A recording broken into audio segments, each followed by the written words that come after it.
There are places in the Ozarks where winter doesn't just arrive, it settles in and stays longer than it should.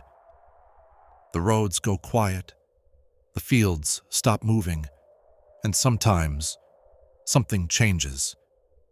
Tonight, you'll follow a handful of those roads, past cabins that should have gone dark, and through valleys that no longer sound the way they used to. Nothing here is rushed, and not everything is explained. So settle in and listen carefully. The first road runs north, just past a stretch of frozen ground where the fires never seemed to go out. The morning Thomas Brennan rode down into Coleman's Hollow to check on his neighbors, he noticed smoke rising from the chimneys in a way that made him stop his horse. The smoke was rising straight up, perfectly vertical, not wavering, not bending with wind, rising as still as if painted against the sky. He sat on his horse at the ridge, looking down into the valley, trying to understand what he was seeing. Smoke moved. Smoke always moved. But these columns stood motionless in January air, and beneath them the hollow was silent in a way that 8 families with children should not make a place silent. It was January 14th, 1861. The cold snap had lasted 3 days. Thomas had waited for the worst to pass before making the ride to check on people who lived in the sheltered valley 2 miles from his own cabin. But looking down at those impossible columns of frozen smoke, at the ice that covered the trees so thick they looked like glass, at the stillness that felt less like calm and more like held breath, Thomas understood he was not riding down to check on his neighbors. He was riding down to find out what had happened to them. It was January 14th, 1861, in the hills 12 miles west of what would eventually become West Plains, Missouri. The cold snap had begun 3 days before, had brought temperatures Thomas had rarely seen in his 40 years in these hills. Cold that made water in buckets freeze solid overnight. Cold that made breath crystallize and hang suspended. Cold that made the forest crack and pop as sap froze in trees and expanded and split wood from the inside. Thomas had waited for the worst of the cold to pass before making the ride to check on his neighbors. His own cabin sat on higher ground 2 miles north, positioned where wind exposure made accumulating snow less likely. The hollow was lower, more sheltered, usually warmer, the kind of place families sought when building in country where winter could kill. But this morning, looking down into the hollow from the ridge trail, Thomas saw something that made usual assumptions feel unreliable. The hollow was frozen in ways that cold alone could not explain. The creek that ran through the valley's center, the creek Thomas had never seen completely freeze, even in the hardest winters, was solid white. The trees were coated in ice so thick it looked like glass, and the air, the very air in the hollow, seemed to distort light, made distance hard to judge, made the cabins below look farther away than they should look. And from every chimney, smoke rose in those perfectly vertical columns, rising 20 or 30 feet before dissipating into air that should have been moving, but that appeared as still and frozen as everything else. Thomas urged his horse forward down the trail that descended into the valley. The temperature dropped as he descended, not gradually, but in a sudden shift that made him gasp despite his heavy wool coat. His horse felt it too. The animal slowed, showed reluctance, pulled against the reins in ways that suggested it wanted to turn back. Thomas had ridden this horse for 6 years, knew the difference between normal caution and genuine fear. The horse was afraid. Thomas had to urge the horse forward with more force than usual. They descended together into cold that intensified with every step, into air that felt thick somehow, that felt resistant to movement. The trail leveled as it reached the valley floor. Thomas rode toward the Henderson cabin, the nearest structure. As he approached, he could see the smoke more clearly, that impossible vertical column. He dismounted near the cabin. His boots hit ground that was frozen harder than any ground he had felt before. The impact sent a shock up through his legs, felt like stepping onto stone or metal rather than earth.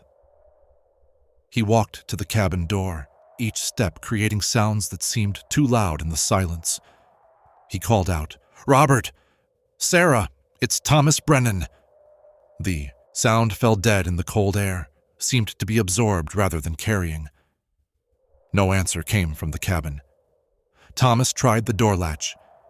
It moved under his hand, but the door was frozen shut. Ice had formed where door met frame. Thomas pushed harder, heard ice crack like breaking glass, felt the door give. He pushed again and the door swung open suddenly, releasing a wave of warmth that struck him with almost physical force. The temperature difference was shocking. Thomas stepped inside and felt heat envelop him. Within seconds, his face was flushed. Within a minute, he was sweating under his heavy coat, despite having just come from January cold that had frozen the hollow solid. The cabin interior was dim after the brightness outside. When Thomas's eyes adjusted, he saw the fire that burned in the hearth. The fire was white.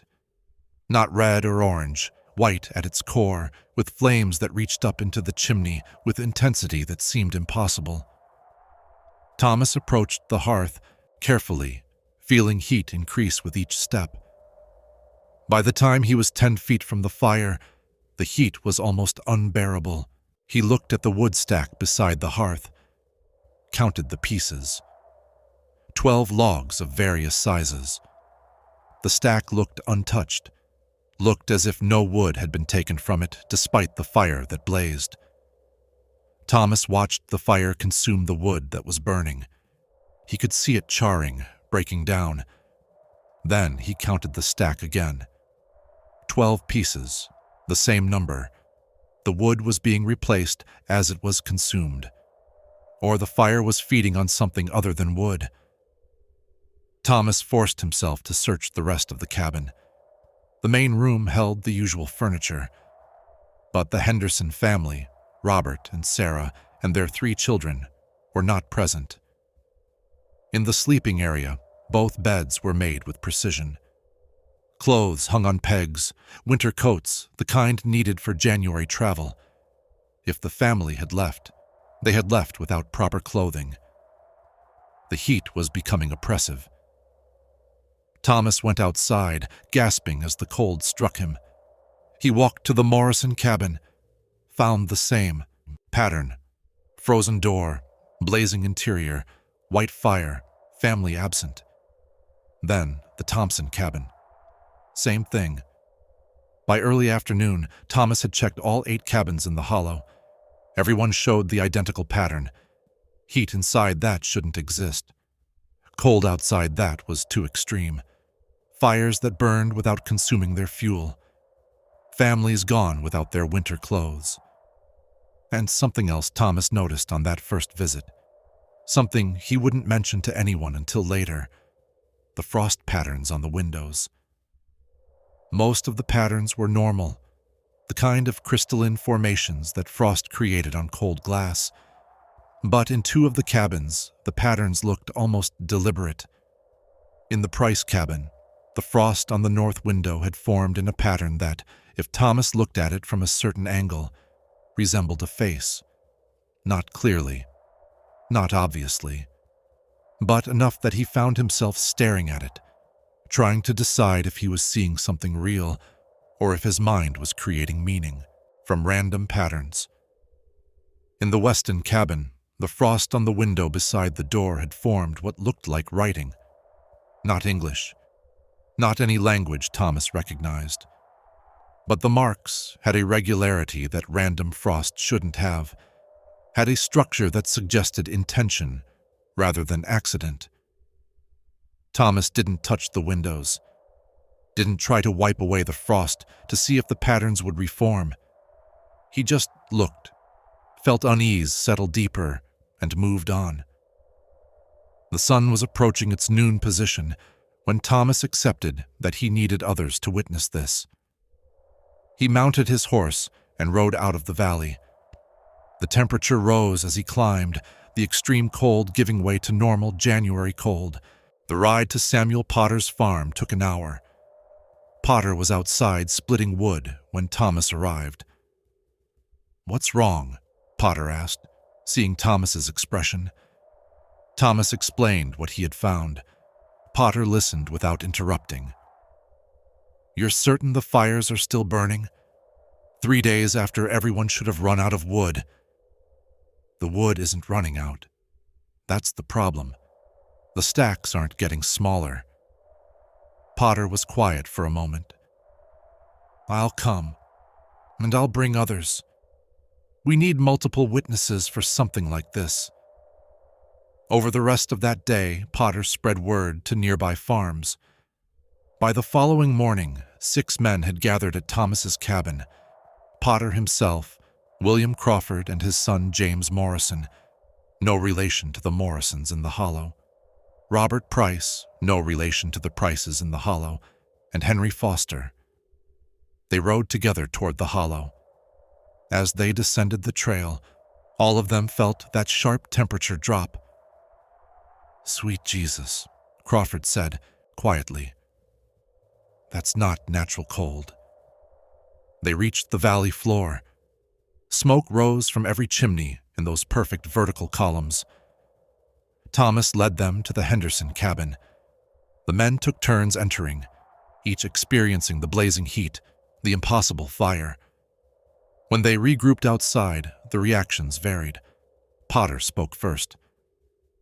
Thomas wasn't exaggerating. "Those fires, I've never seen anything like that."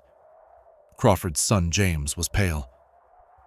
"The heat in there, it's wrong. It's like—" He stopped, unable to articulate what he meant. But Morrison had a different reaction. "Did any of you check for bodies? Maybe there was a fire. Maybe they tried to put it out. Maybe they got trapped somehow." "There's no evidence of fire damage," Thomas said. "Everything in the cabins is intact, except for one thing. The people are gone." "Then where are they?" Morrison demanded. 35 people don't just vanish. Even if they left, we'd find tracks." "There are no tracks," Potter said quietly. "I already checked the perimeter." They searched the cabins more systematically, looking for anything Thomas might have missed. Foster found the frost patterns on the windows that Thomas had seen. "Come look at this," Foster called from the Price cabin. The men gathered around the window. The frost pattern did look like a face, distorted, abstract, but recognizable enough to create unease. "That's just frost," Morrison said. "Random patterns. Your mind fills in the rest." "Look at the other window," Foster said. They moved to the Weston cabin. The frost marks that looked almost like writing were still there. Crawford stared at them for a long moment. "Those aren't random. They're frost on a window," Morrison insisted. "Nothing more." "Then why do they look structured?" Crawford asked. "Why do they look intentional?" "Because we want them to," Morrison said. "Because finding an empty settlement has us spooked, and we're seeing meaning where there isn't any." The first signs of tension had appeared.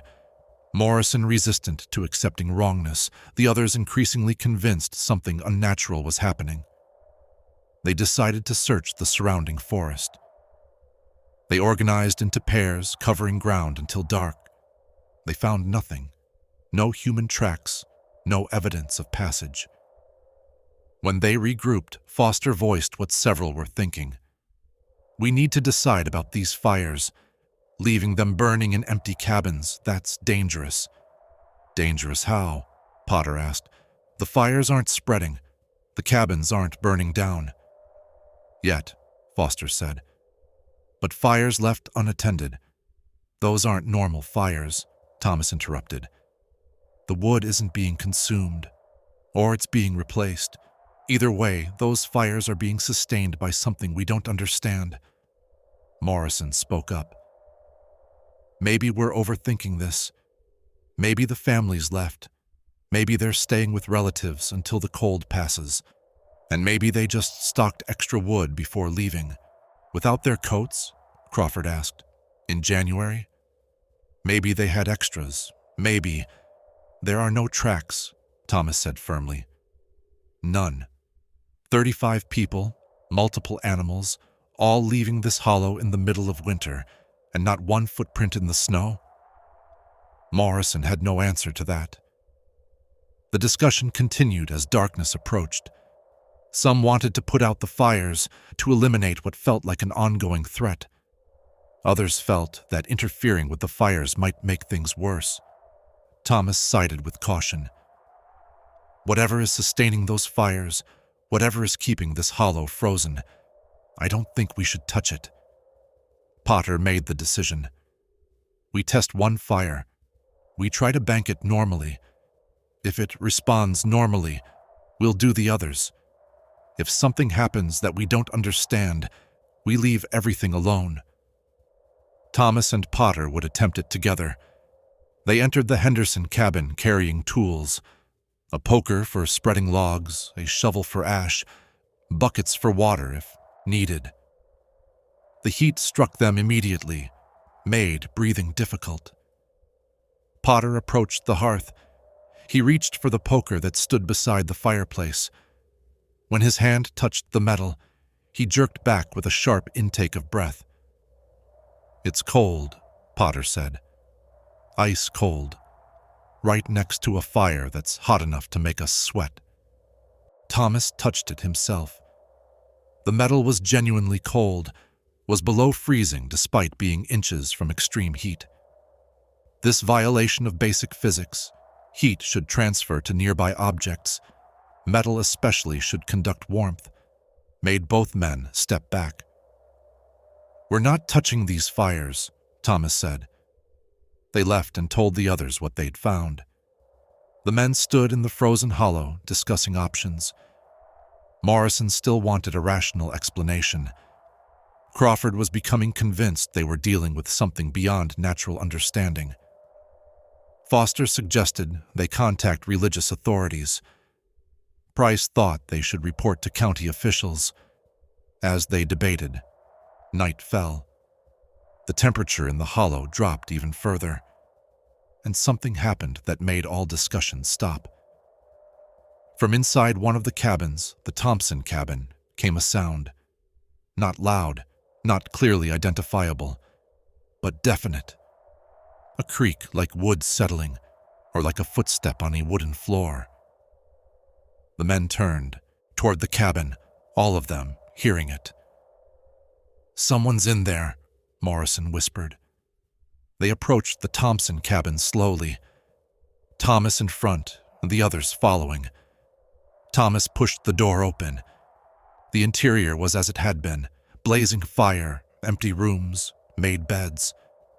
But something had changed. The chair that had been at the table was now beside the window, facing out toward the forest.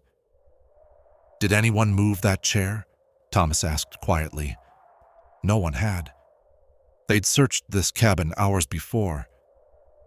The chair had been at the table then. They checked the other cabins.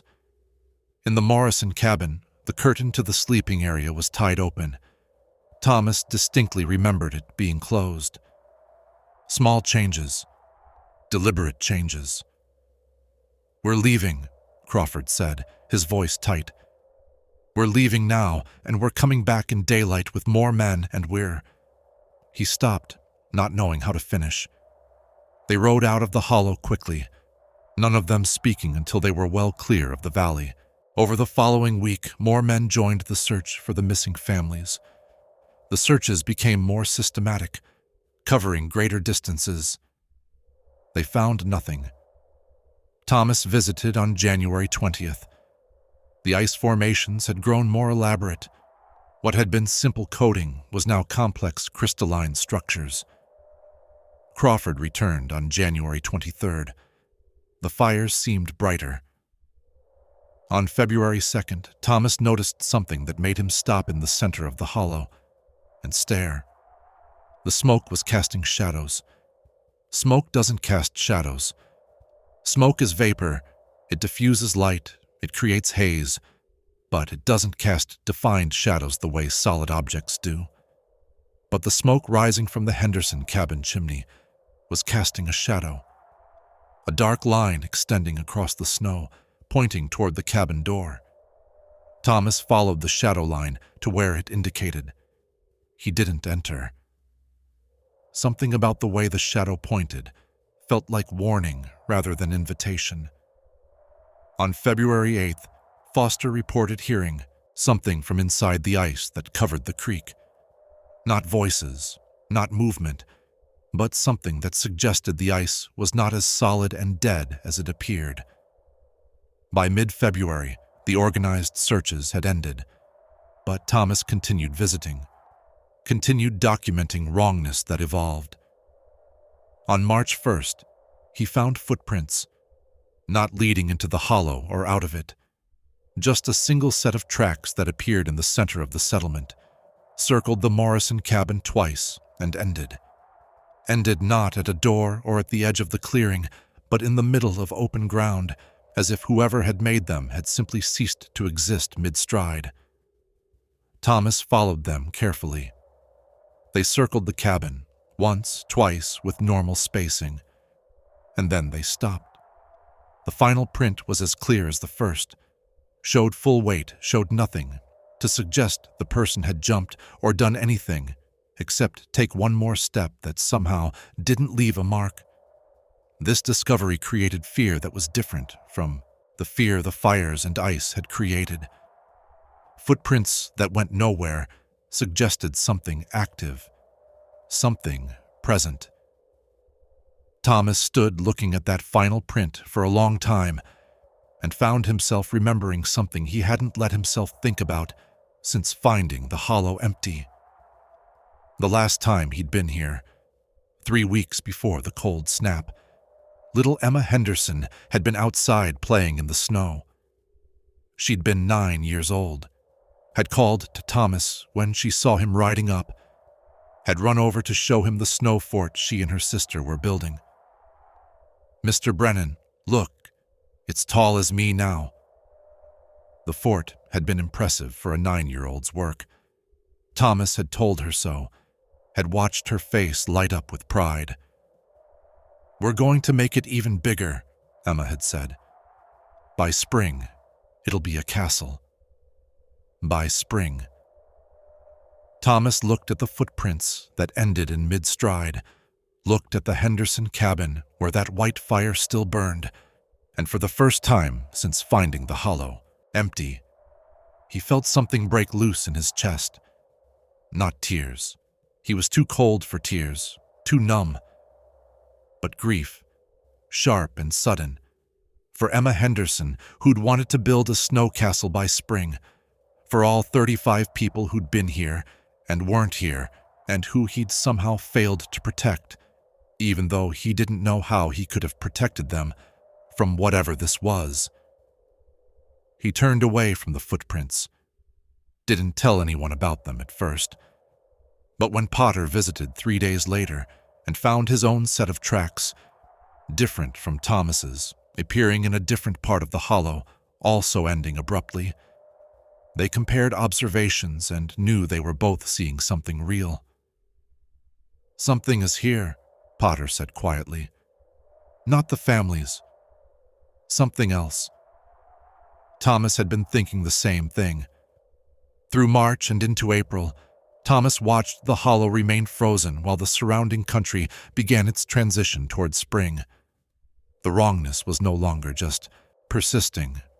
It was intensifying. The ice formations grew more elaborate. The fires burned brighter. The temperature differential between inside the cabins and outside became more extreme. And the sense of presence, of being watched, of not being alone even when the hollow appeared empty, grew stronger with each visit. On April 15th, Thomas made a decision. He would try to interact with the wrongness directly, would attempt to understand it rather than just observing it. He brought a bucket filled with snow to the Price cabin. He intended to throw snow onto the fire, to see how the fire would respond, to test whether normal methods could affect these abnormal fires. He stood before the hearth, bucket in hand. The fire blazed white and intense. He lifted the bucket, preparing to throw, and from somewhere in the hollow, from no direction he could identify, from everywhere and nowhere, came a sound, a breath, deep and slow, air moving through space that should have been empty. Thomas froze, bucket still raised. The sound didn't repeat immediately, but after a moment, it came again. Slower this time. Longer. The hollow was breathing. Thomas set the bucket down carefully, stepped back from the hearth. The fire continued burning as before, but the breathing continued. Slow, regular, the rhythm of something alive. Thomas left the cabin. Outside, the breathing was fainter, but still audible, coming from the hollow itself, from the frozen air and ice-covered trees and empty cabins. The hollow was breathing around him. He mounted his horse and rode out quickly, his heart pounding, his mind trying to process what he'd heard. That night, he told his wife Martha what he'd experienced. She didn't question whether it was real. She simply said what he'd been thinking. "We need to leave this area. We need to go far away from that place." Thomas agreed. By summer of 1861, Thomas and Martha had made their preparations. They would sell their farm, would move south, would leave behind 15 years of building a life in these hills. Other families made similar decisions. The hollow had created fear that spread beyond its boundaries, had made the entire region feel unsafe. Thomas made his final visit to the hollow in early September. 8 months had passed since he'd first found it frozen and empty. The ice formations on the trees had grown so thick and elaborate, they looked like Gothic architecture carved from glass. The fires burned so bright that even from outside the cabins, Thomas could see white light streaming through windows. And the breathing, the slow, regular rhythm of air moving through the hollow, was clearly audible now, didn't even require entering a cabin to hear it. Thomas stood in the center of the settlement, listening to the hollow breathe, watching ice catch afternoon sunlight and fragment it into colors that shouldn't exist. He thought about the Henderson family, about little Sarah Morrison, who'd been 7 years old, about Robert Price, who'd helped Thomas raise his barn 2 years before, about all 35 people who'd been here in January and who were gone now, taken by something that left fires burning and ice growing and wrongness that intensified rather than fading. He turned his horse and rode out for the last time, watching frozen trees become normal trees, watching wrong give way to right at that sharp boundary that had never wavered. Within 2 weeks, Thomas and Martha had left the region entirely. The hollow did not return to normal.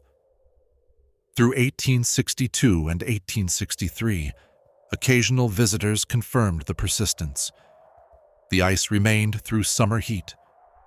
The fires continued burning. The breathing could still be heard by those who entered the valley. By 1865, the cabins had begun to collapse.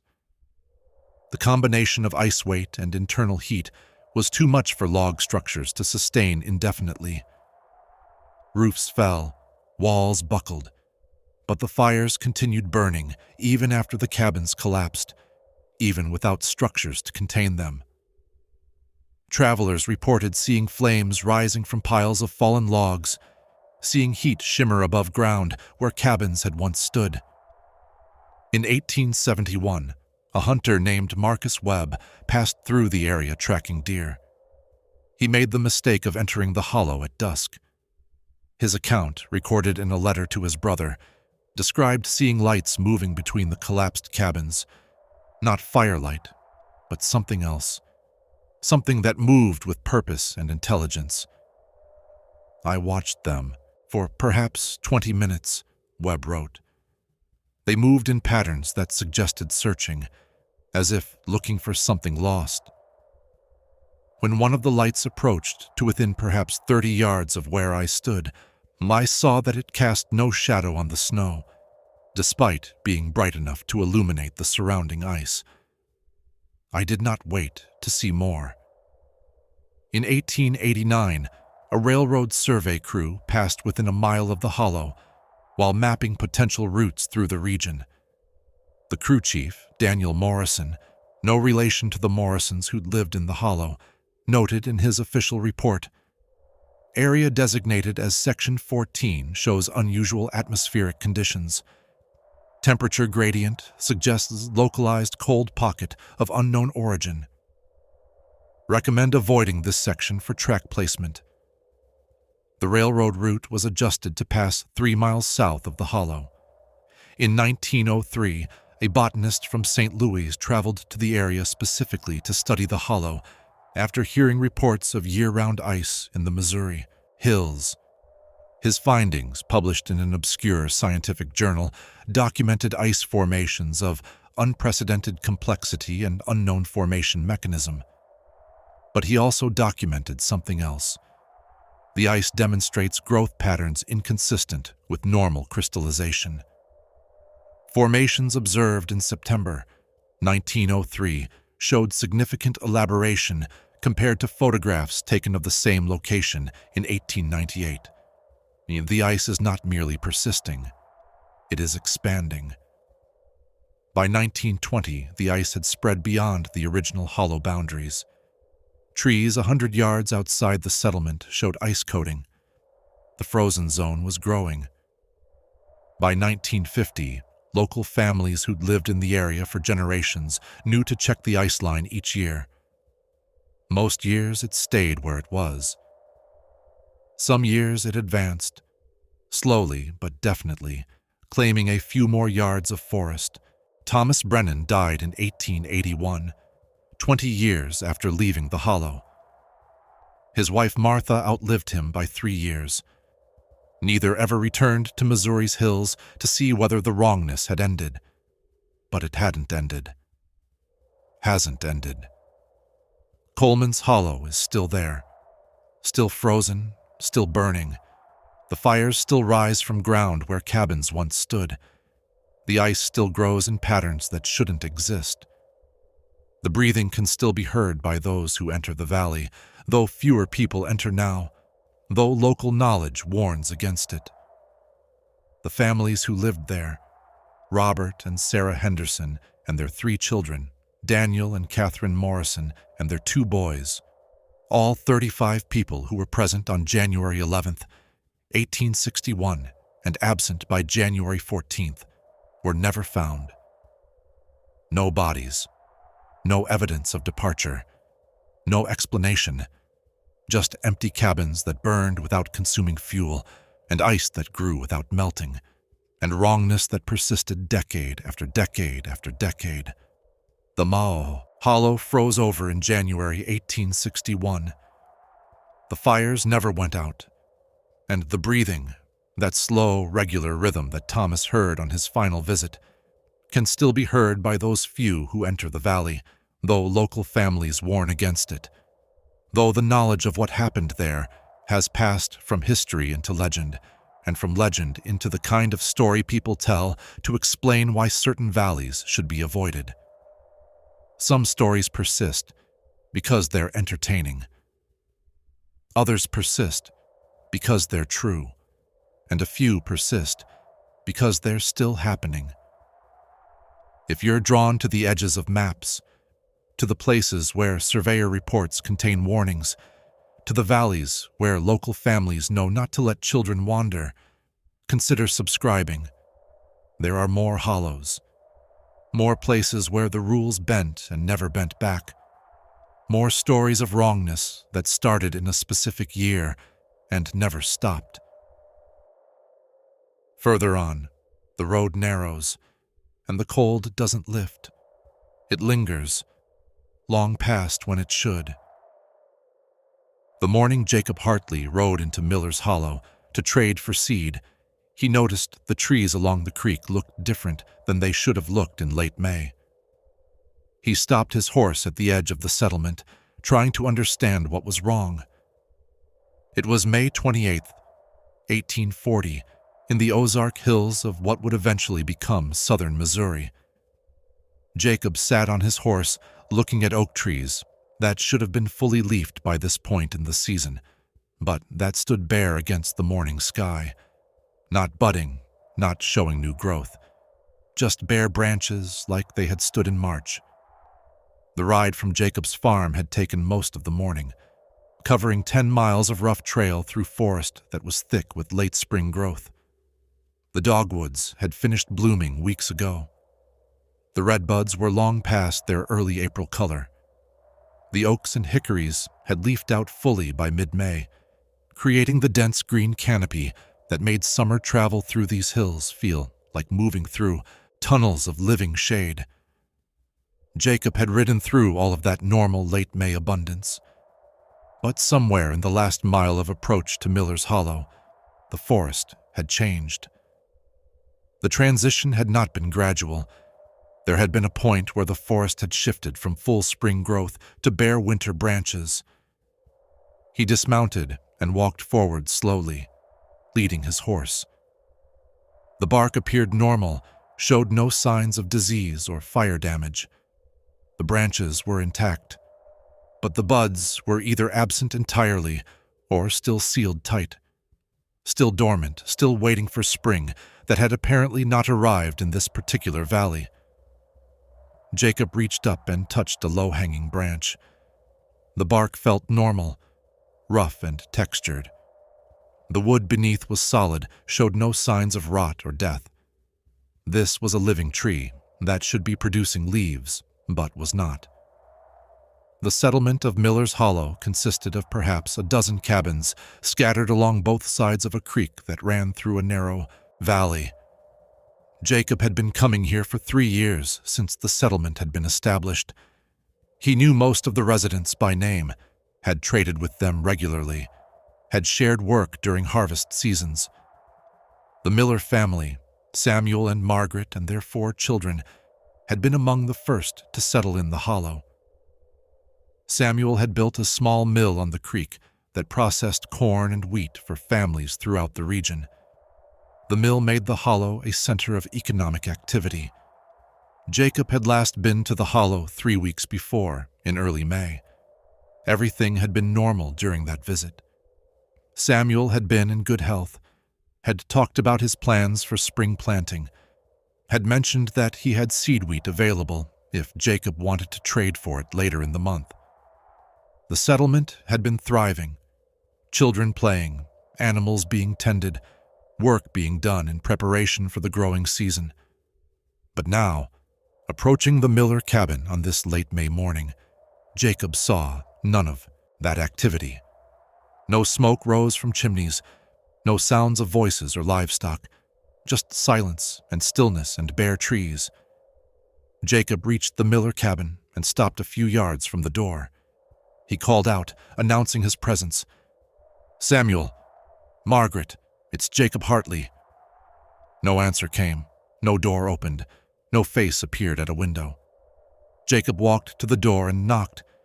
He waited, listening for sounds of movement inside. He heard nothing. He tried the latch. The door was not locked. The door swung open when Jacob pushed it, revealing the cabin's interior. The main room was dim after the brightness outside. When Jacob's eyes adjusted, he saw that the room was empty of people, but full of the things that people left behind when they were present and living normal lives. The table stood in the center with 4 chairs positioned around it. On the table sat plates and cups, arranged as if for a meal. The hearth held ashes that showed no sign of recent fire. Jacob stepped inside, his boots making sounds on the wooden floor that echoed in ways they should not echo if people were present. The cabin was cold, not frozen, but cold in the way that buildings became when no fire had burned for days or weeks. He moved through the main room slowly. Shelves held dishes and cups, tools for cooking and cleaning, sacks of grain and flour. Everything appeared to be in its proper place, showed no signs of hasty packing. Along another wall hung clothing on wooden pegs, Samuel's work coat, Margaret's shawl, smaller items that would belong to the children. If the family had left, they had not taken the extra clothing that a journey would require. Jacob walked to the back of the cabin, where the sleeping area was partially separated by a curtain. 2 beds occupied the sleeping area. Both beds were made with care, blankets pulled tight, tucked in at the corners, smoothed flat. This detail troubled Jacob more than anything else. People who were fleeing danger did not take time to make their beds with precision. This suggested morning routine, people who expected to return that evening. Jacob returned to the main room and stood in its center. Everything suggested a cabin that was occupied and maintained. Everything except the temperature and the silence and the complete absence of the people who should have been here. He went back outside. The sun had climbed higher while he had been inside. The day had warmed slightly, though the air in the hollow still felt cooler than it should. Jacob walked to the next nearest cabin, which belonged to the Thompson family. He found the same thing: door unlocked, interior empty, possessions in place, beds made, hearth cold. The similarity was striking. Both families were absent, but both cabins showed the same evidence of interrupted routine. Jacob moved through the hollow systematically over the next 2 hours, checking every cabin. The pattern held consistent. 12 cabins, all empty, all showing the same signs of recent occupation without current occupants. Family after family, cabin after cabin, absence compounding until Jacob had confirmed what seemed impossible. An entire settlement had vanished. By early afternoon, Jacob had completed his search of the settlement proper. He stood in the center of the hollow, in the open space where the trail widened, trying to make sense of what he was witnessing. He walked to the nearest large oak and examined it thoroughly. The tree was perhaps 40 feet tall, old enough to have been growing here long before the settlement was established. Jacob put his hand on the bark, felt the solidity of living wood beneath. The tree was alive, but not responding to seasonal cues that should have triggered growth weeks ago. He walked to the edge of the hollow, to the boundary where the valley floor began to rise toward the surrounding ridges. Within perhaps 10 yards, the extreme lack of spring in the hollow gave way to normal late May growth. Trees outside the boundary were fully leafed. Trees inside were bare. Jacob crossed back and forth several times. The boundary was sharp, definite. He checked the gardens that some families had planted. The soil was prepared, showed evidence of recent work, but no seeds had been sown, or if seeds had been planted, nothing had germinated. He checked the barns, empty of animals that should have been kept for summer. If the families had left and taken their animals, that would suggest planned departure. But planned departure contradicted everything else. The sun was approaching its noon position when Jacob accepted that he needed others to witness this, to help search, to confirm the wrongness was real. He mounted his horse and rode out of the valley, watching the transition as he crossed back into normal forest. The ride to Samuel Potter's farm took an hour. Potter was outside splitting wood when Jacob arrived, his face showing concern when he saw Jacob's expression. "What's wrong?" Potter asked. Jacob explained what he had found: the empty cabins, the missing families, the trees that had not leafed out. Potter listened carefully. "You're certain they're all gone?" I checked every cabin, every single one. Potter nodded. I'll come, and I'll bring others. Over the next day, Potter spread word to nearby farms. By the following morning, 6 men had gathered at Jacob's farm. Potter himself, William Crawford and his son, Robert Price, James Morrison, and Henry Foster. All of them knew families who lived in Miller's Hollow. They rode together toward the hollow. As they approached, Jacob warned them about what they would see. The transition was visible from a distance, a line where green ended and bare branches began. The men stopped their horses at that boundary, staring. "That's not possible," Foster said quietly. They rode into the hollow together. Jacob showed them the Miller cabin. The men searched other cabins independently. After an hour, they regrouped. Morrison spoke first. "All empty. Same pattern in everyone. No tracks leading away," Price added. They organized into search parties, working outward from the settlement. Jacob and Foster headed north. The forest showed deer tracks, turkey scratchings, nothing human. They covered 3 square miles before sunset. When the groups returned, all reported the same. Nothing found. "We check other settlements," Foster said. "Ask if anyone's seen them." Over the following week, they spread word throughout the region. The pattern emerged: hollow residents seen in early May, then nothing after that first week. More men joined the search. They covered caves, hollows, creek beds. 2 weeks of systematic effort. Nothing. No bodies, no camps, no evidence of passage. By mid-June, the organized search ended. Jacob continued visiting the hollow weekly through June and into July. Each visit showed empty cabins and trees that remained bare while the surrounding forest progressed through summer. He noticed other details. Grass barely grew. Birds avoided the hollow. The creek water stayed cold even in July heat. In late July, Martha insisted on seeing it. The transition struck her visibly. She gasped, crossing from green forest to bare branches. They walked through the hollow together. After a long silence, Martha spoke. "We should leave this area, move somewhere far from here." Jacob nodded. He'd been thinking the same. Then Martha stopped. "Jacob, the Miller cabin door." He looked. The door stood wide open. "I closed that," Jacob said. 3 days ago, I latched it." They approached slowly. Inside, Jacob felt his chest tighten. The table, where plates had sat untouched for months, was different. The plates had been moved, not knocked over. Moved deliberately, rearranged, as if someone had sat down and shifted them. "I didn't touch those," Jacob said. Martha's voice was quiet. "No one's been here in weeks." They stood staring at the table. The plates were dusty, ancient, but they had moved. Outside, they checked other cabins. At the Thompson place, a chair faced the window now. Jacob remembered it at the table.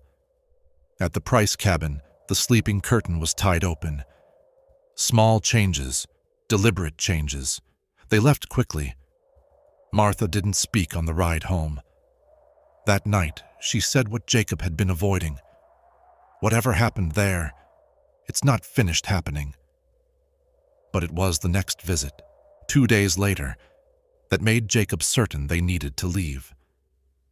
He rode to the hollow alone at dawn, carrying his axe. He'd decided to try something that had been nagging at him. He would cut into one of the bare trees, see if the wood inside was alive or dead, see if there was any physical explanation for why these trees would not leaf. He chose a smaller oak at the edge of the settlement, positioned his axe, and swung hard into the trunk. The blade bit into bark and wood with a sound that was normal, the solid thunk of steel meeting living tree. Jacob pulled the axe free and examined the cut. The wood was green, fresh, alive. Sap began to seep from the wound slowly. He raised the axe to swing again and stopped. From somewhere in the hollow, from no direction he could identify, came a sound.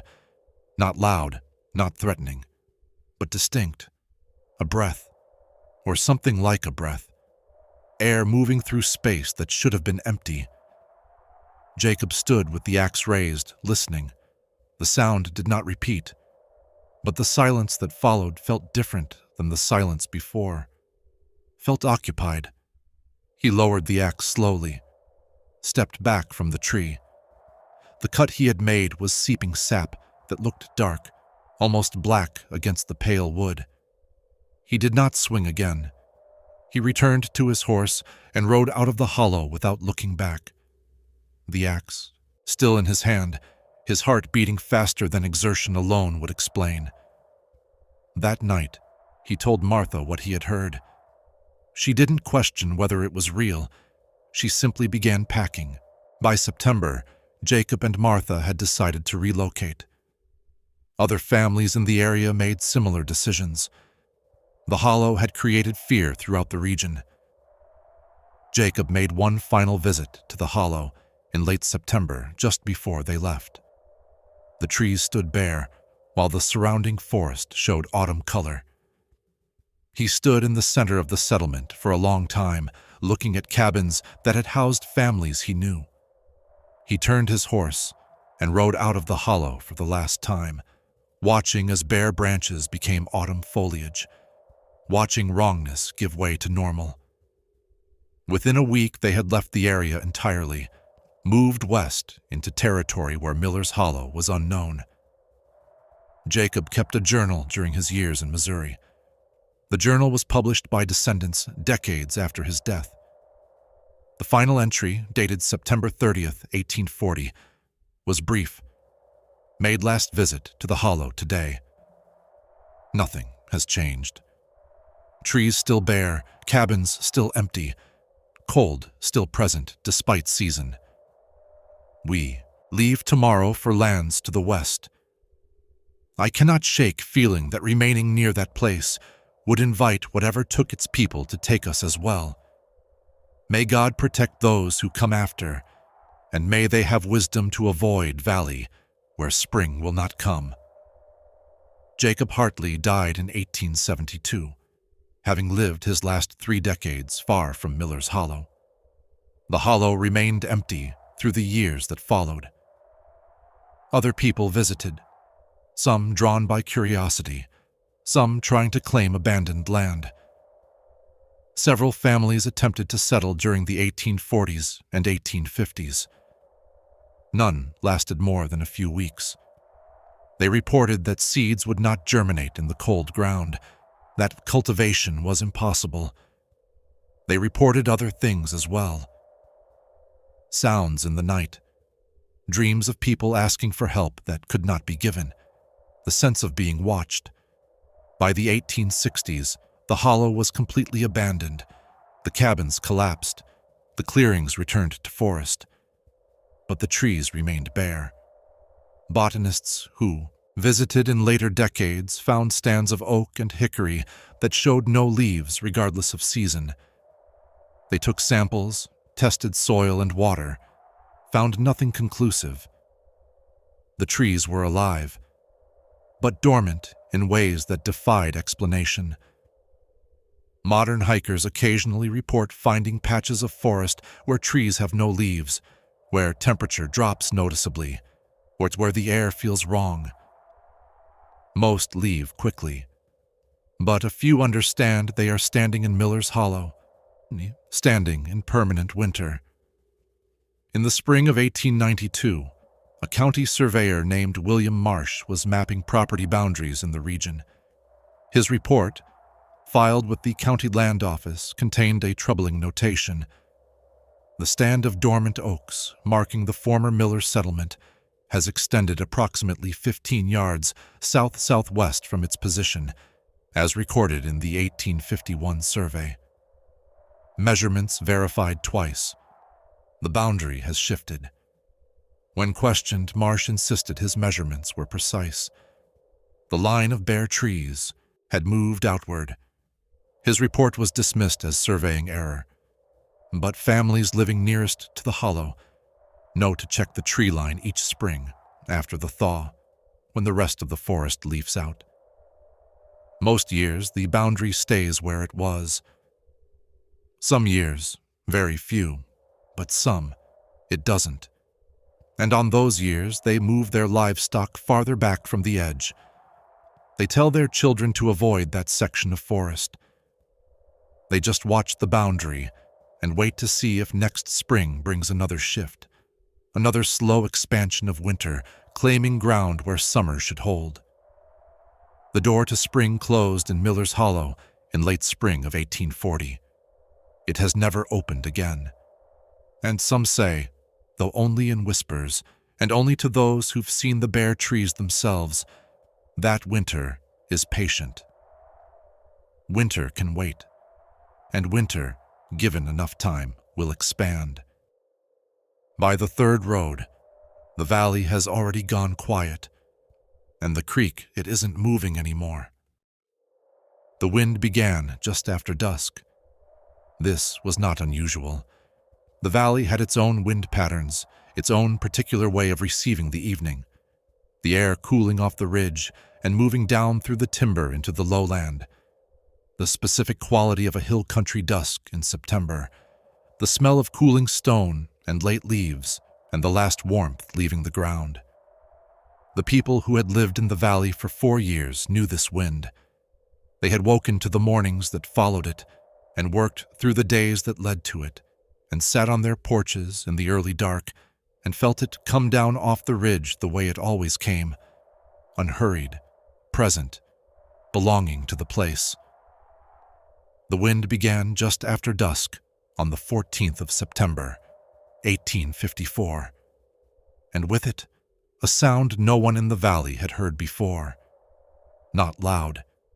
This was the first thing people said when they tried to describe it. Not loud, not the kind of sound that announced itself, that demanded attention the way a crash or a scream demanded attention. It was the kind of sound that arrived at the edge of hearing and stayed there, that you were not certain you were hearing until you stopped and paid attention to it. And when you stopped and paid attention to it, you became certain, and then you could not stop hearing it. Elsa Macon heard it first, or said she heard it first, which was the kind of distinction that mattered less as the nights continued. She was on her porch in the early dark, the way she often was after the supper dishes, sitting in the particular stillness of a September evening, before the cold made sitting outside impractical, when the wind came down off the ridge and brought the sound with it. She sat with it for a while, the way you sat with something you were not certain you were experiencing. She turned her head. She tilted it. She tried to locate the sound in the way you located sounds, by the direction it seemed to come from, by the source you could identify if you looked and listened carefully enough. She could not locate it. She went inside and found her husband, Robert, and brought him to the porch and said, "Listen." He listened. He said, "What is that?" She said, "I don't know." He said, "Where is it coming from?" She said, "I don't know that either."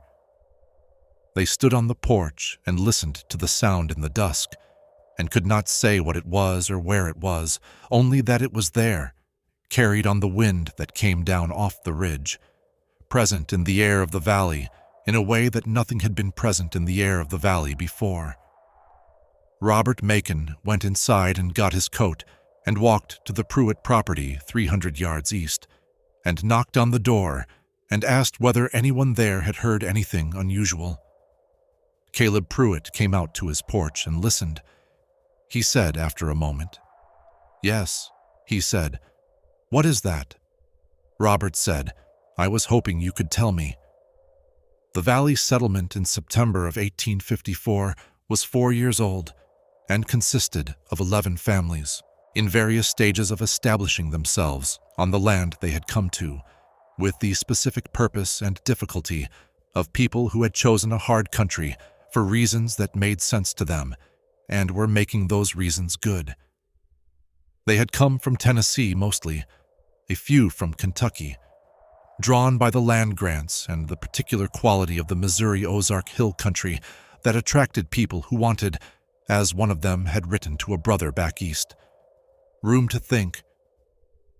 The valley was narrow and long, running east to west between two limestone ridges, a creek down its center and the beginnings of fields on the bottomland. The cabins placed along the creek's south bank with the practical logic of people who had been farming long enough to know where to put a house relative to water and sun and the direction of the prevailing weather. They were not strangers to each other. Several of the families had known each other in Tennessee and had come west in loose association, and the 4 years of building a settlement together had produced the specific quality of community that shared difficulty produced. Not intimacy in the chosen sense, but the deep familiarity of people who had been present for each other's hardest seasons and had found each other adequate to the occasion. They trusted each other in the specific way that trust was built in places where there was no one else to trust. They had also, in 4 years, built a particular relationship to the valley itself.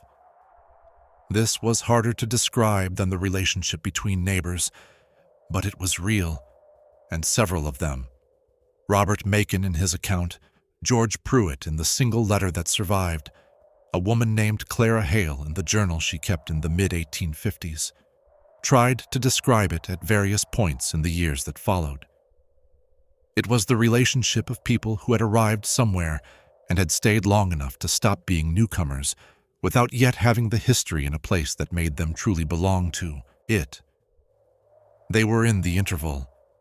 They knew the valley's moods and its sounds and its particular daily character, but they knew these things the way you knew a person you had spent 4 years learning rather than 40. There was still surprise available. The valley could still show them something they hadn't seen. They knew their land. This was important, and it was something Robert Macon would note in the brief account he kept of that September, that these were not people who had just arrived, not people who were still learning the character of the valley and its surroundings. 4 years was enough to know a place's weather and its sounds and its particular daily quality. They had heard the valley in every season, in every wind, through every variation of weather that 4 years of Ozark weather had produced. They knew what it sounded like, and what they heard on the evening of September 14th was not a sound the valley made. Robert Macon would write, "I have tried to record it accurately, and I find I cannot. Not because I lacked attention, I attended to it carefully across 7 nights, but because the sound did not cooperate with the way we recorded sounds, which was by comparison. We said, 'It was like this,' or 'It reminded me of that.' The sound resisted this. Every comparison I tried collapsed when I applied it. The best I was able to write, and the most honest entry in the account, was 3 words, 'Not like anything.' He wrote this and sat with it and decided it was sufficient. He did not revise it. He had learned in 4 years of farming a new country to trust the point at which revision stopped improving a thing. By the second evening, all 11 families had heard it. Word had moved through the settlement on the morning of the 15th in the way that word moved, person to person, household to household, the account passing along the creek's south bank with the speed of something that people needed to discuss. Robert Macon had told Caleb Pruitt, and Caleb had told the Gear family to the east, and by the time the settlement's informal gathering point, the cleared ground in front of the Macon barn, had collected the usual morning assembly of men going about the early work. The sound had already been named the subject of the day. The conversations that morning had the quality that conversations had when people were trying to describe something that resisted description. Everyone had heard it. No one had the same words for it. Abel Gear said, It was like something you heard in a cave. The way sound had a quality underground that it didn't have in open air. His wife, not generally given to speaking in these outdoor gatherings, said from the edge of the group, "It was like a voice, not a word, the quality of a voice." Abel said, "Not a voice, not like a person," she said. "No, not like a person, like the idea of a voice before it became a person's voice." This was the most accurate description anyone offered in those first days, and people returned to it. The idea of a voice, the quality of vocal sound without the content of speech, without the shape of any language, without the origin in a human throat. Something that carried the register of communication without communicating anything. Someone said, like a note held on an instrument, but not an instrument anyone had played. Someone said, like the sound a wire made in the wind, but slower, deliberate. Someone said, like nothing. This last was from a man named Dawes, who was not given to imprecision and who had listened to the discussion for some time before speaking. He said, "I've been trying to find what it's like, and I can't find it. It doesn't sound like anything I've heard. Whatever comparisons we make, they're wrong, and the wrongness of them is part of what I'm trying to tell you. It's not like a cave or a wire or a voice. It's a sound the valley hasn't made before." He said, "I think the comparisons make it smaller than it was. I think we should stop making them." The conversation paused. Someone said, after the pause, "Then how do we talk about it?" Dawes said, "I'm not sure we do. Not with words that describe it." He thought for a moment. "We describe the experience of it, maybe. What it did to you when you heard it, not what it was." This produced a different kind of conversation. People began with some difficulty and some reluctance. It was a particular kind of vulnerability to describe what a sound did to you rather than what the sound was. To say what the experience had been. A man named Ord, who was not generally reflective, said, "It made me feel like I was being looked at. Not seen. Looked at. Like something had turned its attention in my direction, and I was in the attention, and I couldn't tell whether it knew I was a person or whether it cared." Clara Hale said, "It made me feel small in a way I didn't mind. The way you felt small in a large landscape that wasn't trying to diminish you. Just a scale that made your scale apparent." George Pruitt said, "It made me want to answer it. I stood on my porch and I heard it, and I had the irrational impulse to make a sound back. I didn't, but the impulse was there." His brother Caleb said, "I had the same impulse." Several others nodded. Robert Macon said, "What stopped you?" George said, "I didn't know what to say." This was taken as the answer that ended that part of the conversation. They stood with it for a while. The morning light was full, and the valley was the valley, and the sound was not present, would not be present until dusk. And in the daylight it was possible to almost regard what they were, describing as a natural phenomenon with a natural explanation they hadn't found yet.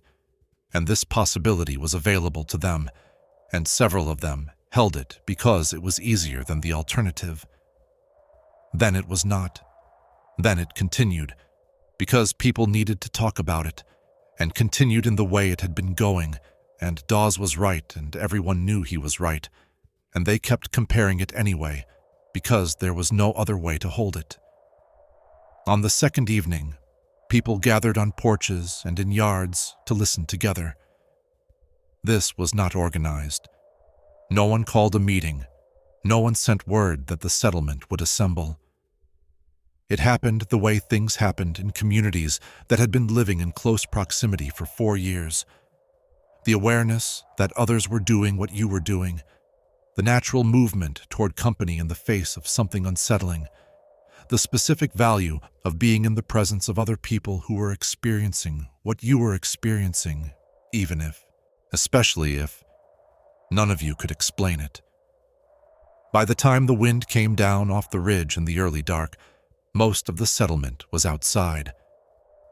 The sound came with the wind. It was the same as the previous evening. The same quality, the same register, the same impossibility of placing it in a direction. Robert Macon stood in the cleared ground before his barn and turned slowly, trying to orient himself to it, trying to determine whether the source was east or west along the valley, up the ridge to the north or the south, from the timber above or the creek below. Every time he turned, he had the sense that the sound was slightly behind him, slightly to the other side of where he was facing. Not evasive, not deliberately moving, simply not located in the way that sounds were located. Several other men were doing the same thing. He could see them in the dark, the silhouettes of his neighbors turning, tilting their heads, cupping their hands to their ears in the habitual gesture of listening hard. None of them looked as though they had found what they were looking for. The sound was present in the air of the valley, the way a smell was present. Not from a direction, simply there, the medium carrying it uniformly, the way the air carried cold or warmth without a single source. The horses were in the barn. This was not unusual for the evening hour, but the barn was audible from the cleared ground. The sounds that horses made at rest, the shifts and settlings of large animals in an enclosed space, and the horses were not at rest. They were not panicked. There was no sound of an animal in real distress. They were simply not settled, and the sounds of their not settling were continuous and present through the duration of the sound outside. The dogs were silent. This was unusual. The valley's dogs, 11 families in a settlement in 1854, meant a considerable number of dogs, working animals who were present through every hour of the day and who commented freely on the events of those hours. The dogs were silent, sitting. Several of them were visible in the dark at the edges of the gathered people, and they were sitting close to the human figures with the specific quality of animals that had decided to be near people, rather than investigating the cause of the thing that made them want to be near people. They were not growling. They were not afraid exactly. They had made a decision about where they should be. The children, the ones old enough to be outside at this hour, were quiet. Elsa Macon, standing with her husband in the cleared ground, noticed this. The children had gathered at the edges of the adult group, with the particular quality of children who were paying attention to something they did not have words for yet. Not frightened, not the stillness of fear, but the stillness of a very young intelligence that had encountered something it was trying to classify and had not yet found the right category. They were listening the way children listened to things that were new to them, with their whole bodies. Elsa's youngest, a girl of 4 named May, came to her and took her hand and said nothing. Elsa held the hand. The sound went on. At some point in the middle of the night, it was gone.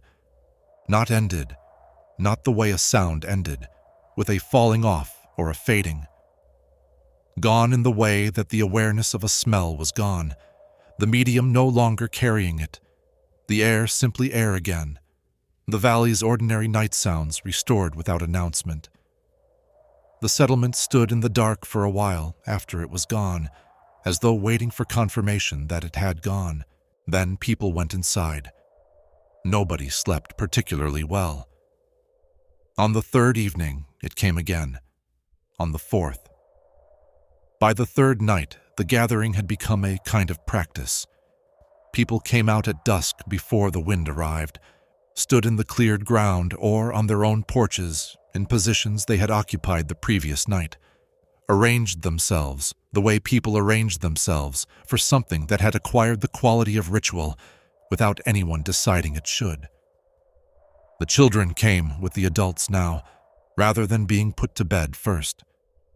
The parents had found on the second night that putting the children to bed first meant that the children woke when the sound began and called for their parents from inside the darkened cabins, and it was easier and less frightening for the children to be present than to be alone with the sound coming through the wall.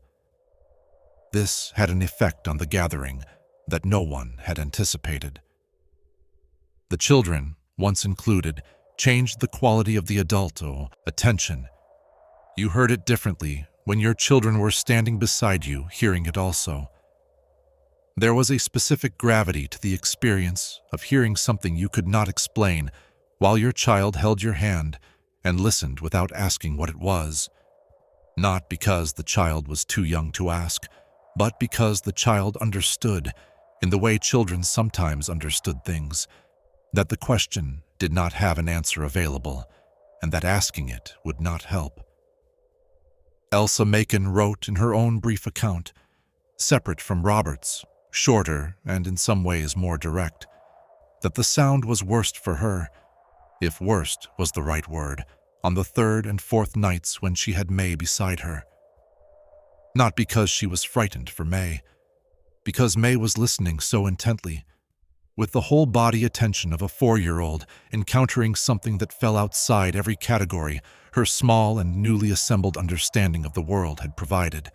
And that quality of pure, unknowing attention made the sound more present than it was when Elsa heard it alone. She wrote, May didn't ask me what it was. She asked me if it was far away. I said, yes, I think it's far away. She seemed satisfied with this. She listened until it stopped, and then she said she was cold, and we went inside. I have thought about that question since. Whether the answer I gave was true, whether far away was the right description of something that was present in the air around us, that we could not locate in any direction, that was neither near nor far in any sense I could measure. I think what May was asking was whether it could reach us, and I hope, the answer I gave was right. I think it was far away in the sense that it was not for us. It had not come for us. We were in it the way you were in weather, present, peripheral, not the subject. What changed across these evenings was not the sound. The sound was, by all accounts, consistent from the first night to the last. What changed was the people listening to it. The quality of attention shifted with each repetition, in the way that attention shifted when the initial shock of the new was absorbed, and what remained was the sustained work of understanding. Martin Hale, who had come from Kentucky, and who had before that spent 3 years on a flatboat, and who had the specific quality of a man who had encountered strange things in strange places, and had learned to sit with strangeness without requiring it to resolve. Martin Hale said, on the third evening, standing beside Robert Macon in the dark, I've been trying to decide if it's telling us something. Robert said, You think it has a message? Martin said, I don't know if message is the right word. I think it's communicating something. Or, he paused, I think it has the quality of communication. The way something felt as though it were directed at you, even if you couldn't say what it was directing. He said, It's the sound that bothers me the most. Not because it's loud or frightening, because it sounds like it knows we're here. Robert said, The wind doesn't know anything, Martin said. No. He was quiet for a moment. I don't think it's the wind, Robert said. What do you think it is? Martin said, I think the wind is carrying something that was here before we were. Something in the valley that the wind is surfacing, bringing up, the way the creek brought things up from the limestone bed when it ran hard, things that were in the ground and were lifted into the current. He said, I think we disturbed something when we came here.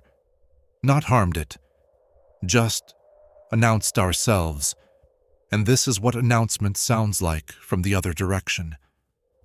Robert stood with this for a while. He said, "That's not a comforting thought." Martin said, "No," he said, "but it's not a frightening one either.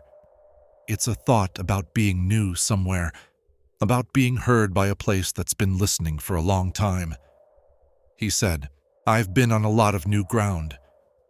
In Kentucky when I was young, on the river after that, out here now. New ground has a specific quality to it that old settled ground doesn't have. A aliveness, maybe, for lack of a better word. The ground hasn't yet figured out what you are. You're still a variable." He paused, listening to the sound move through the dark above them. "I think this valley is telling us we're still a variable. It hasn't decided about us yet," Robert said. "And the sound is... what?" "The thinking," Martin said, "or the noticing. The registration of something changed." He was quiet for a moment. "I don't think it has opinions about us. I don't think we're significant enough yet for it to have opinions. We've been here 4 years. The valley has been here." He stopped. "Long enough that 4 years is nothing." He said, "I think what we're hearing is the sound of something very old becoming aware that something very new has moved in. And it will stop when the awareness is complete." Robert said, "And then..." Martin said, "And then we're part of the landscape, part of what the valley knows. No different from the deer or the rain or the particular way the September light falls on the south slope." He said, "That seems like a reasonable thing to become." The sound moved in the air above them, present and unlocatable, carrying its quality of almost communication through the dark September valley. On the 5th night, 4 men went into the ridge timber to find the source. This had been discussed, and the consensus had been against it. Not from fear, exactly, but from the instinct that several people had expressed in various ways across the previous nights, that going toward the sound was not the right response to the sound, that the sound was not an invitation, that whatever it was communicating, approach was not what it was asking for. But George Pruitt, Caleb's older brother, said that he could not spend another night standing in the cleared ground, listening to something he didn't understand when walking north into the timber might tell him what it was. He said this in the direct manner of a man who found inaction difficult, and who had been finding it difficult for 4 nights. 3 men went with him. Not because they disagreed with the consensus, because someone was going, and going alone into the ridge timber at night was a thing you didn't let a neighbor do. They took lanterns. They went north from the settlement, past the garden plots at the ridge's foot, into the timber that covered the north slope. What they found in the timber was the sound which they had expected, and the impossibility of finding it, which they had not fully expected, even though several people had told them to expect it. The sound was present in the timber, the way it was present in the valley, uniformly, without a direction that resolved under approach. George Pruitt walked north, and the sound was ahead of him. He walked east along the slope, and the sound was east of him, or seemed to be, until he had walked east for 50 yards and it seemed to be behind him. He stopped. He turned. He stood still for a long time in the lantern light in the September timber and listened to it coming from the direction it came from, which was, when he was still, slightly above him. Not from the canopy, not from a specific tree or a specific height, but from the air in the direction of above, the way light came from above when the sky was the source of the light. He said later that he looked up. He stood in the timber and looked up through the canopy at the sky above, at the stars between the black shapes of the crowns, and the sound was there in the direction he was looking, above and beyond the timber. He said, "It wasn't in the trees, it wasn't in the ground, it was as though the air itself had a register we hadn't heard before. Not a sound traveling through air. A sound that was the air.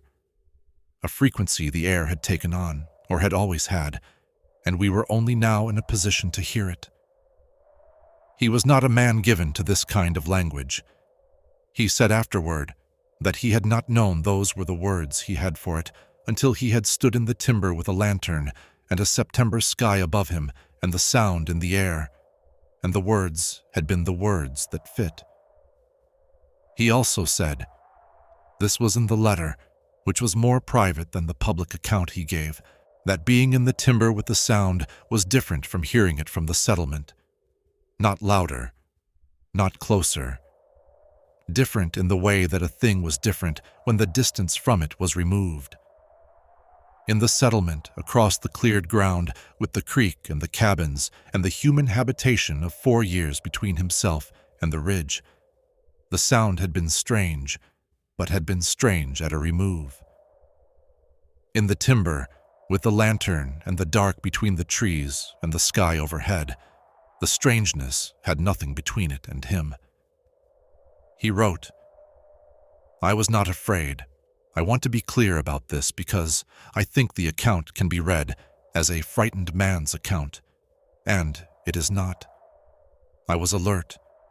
I was paying attention of a kind that I had not paid before to anything in this valley. I was fully present to what I was hearing in the way that you were fully present to things that required all of you. But I was not afraid. He wrote, I think what I felt in the timber was something closer to recognition. Not that I knew the sound. I did not know the sound, but that I recognized the category of experience.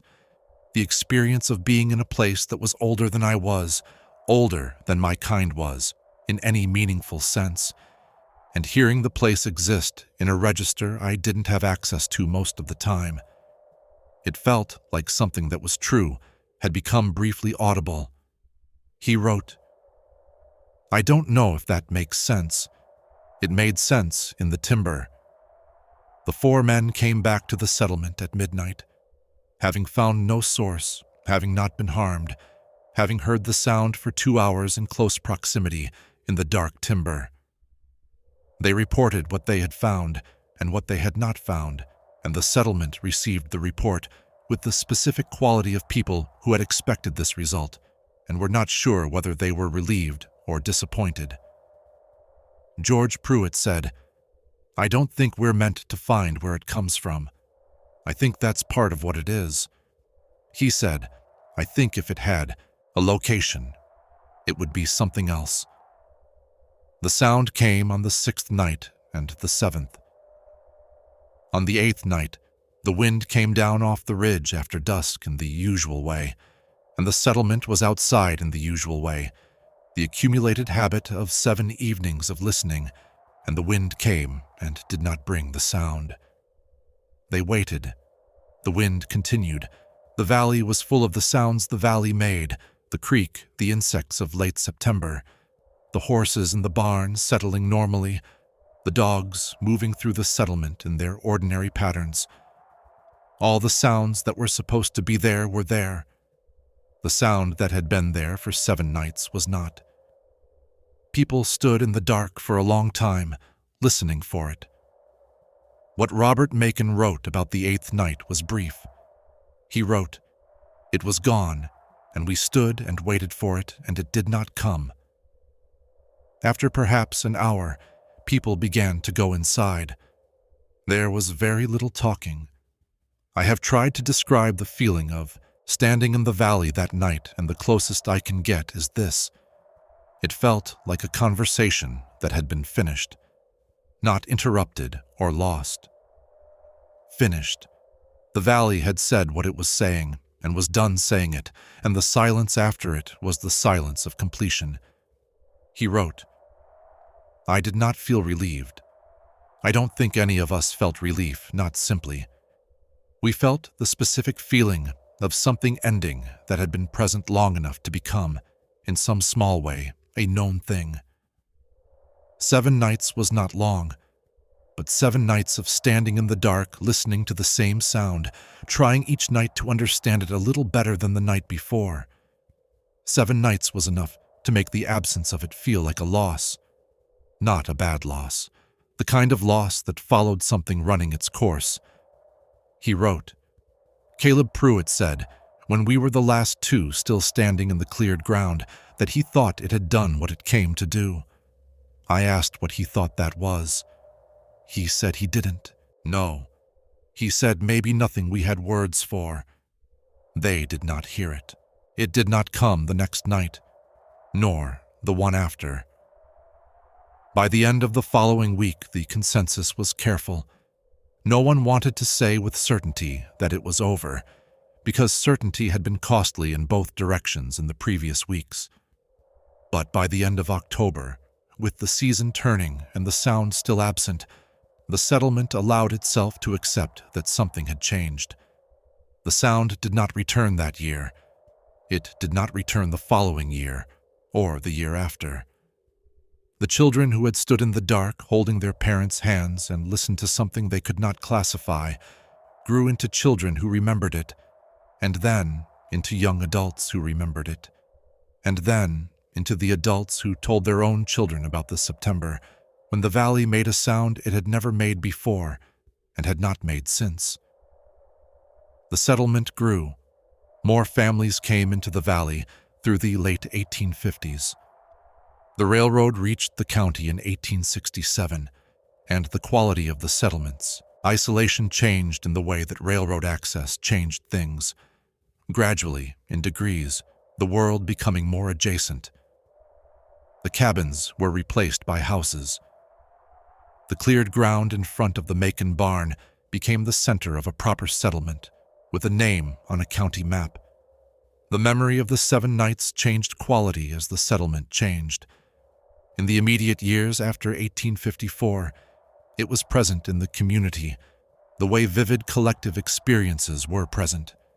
Close, frequently referenced, still capable of producing in the people who had been there the specific quality of attention they had had on those September evenings.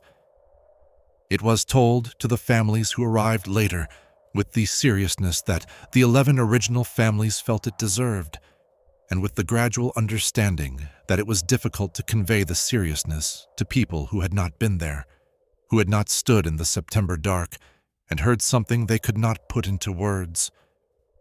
As the settlement grew and the years accumulated, the account took on the quality that local accounts took on over time, something between history and story, carried with care by the people who had been present and received with varying degrees of credulity by the people who had not.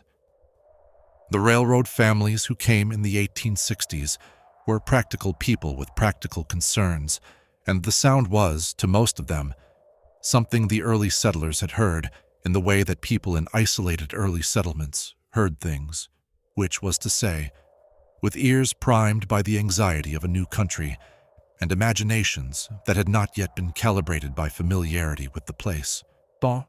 Robert Macon did not argue with this interpretation. He had stopped arguing with it by the late 1860s, when it became clear that arguing required him to demonstrate something he could not demonstrate, and he had decided that the demonstration was less important than the account. He kept the account. He gave it when asked. He gave it the same way regardless of whether the listener was disposed to receive it. Robert Macon lived in the valley for the rest of his life. He died in 1891 at the age of 73, having farmed his original land and the adjacent parcel for 37 years, having watched the valley change from the thing it had been in 1854 to the thing it had become.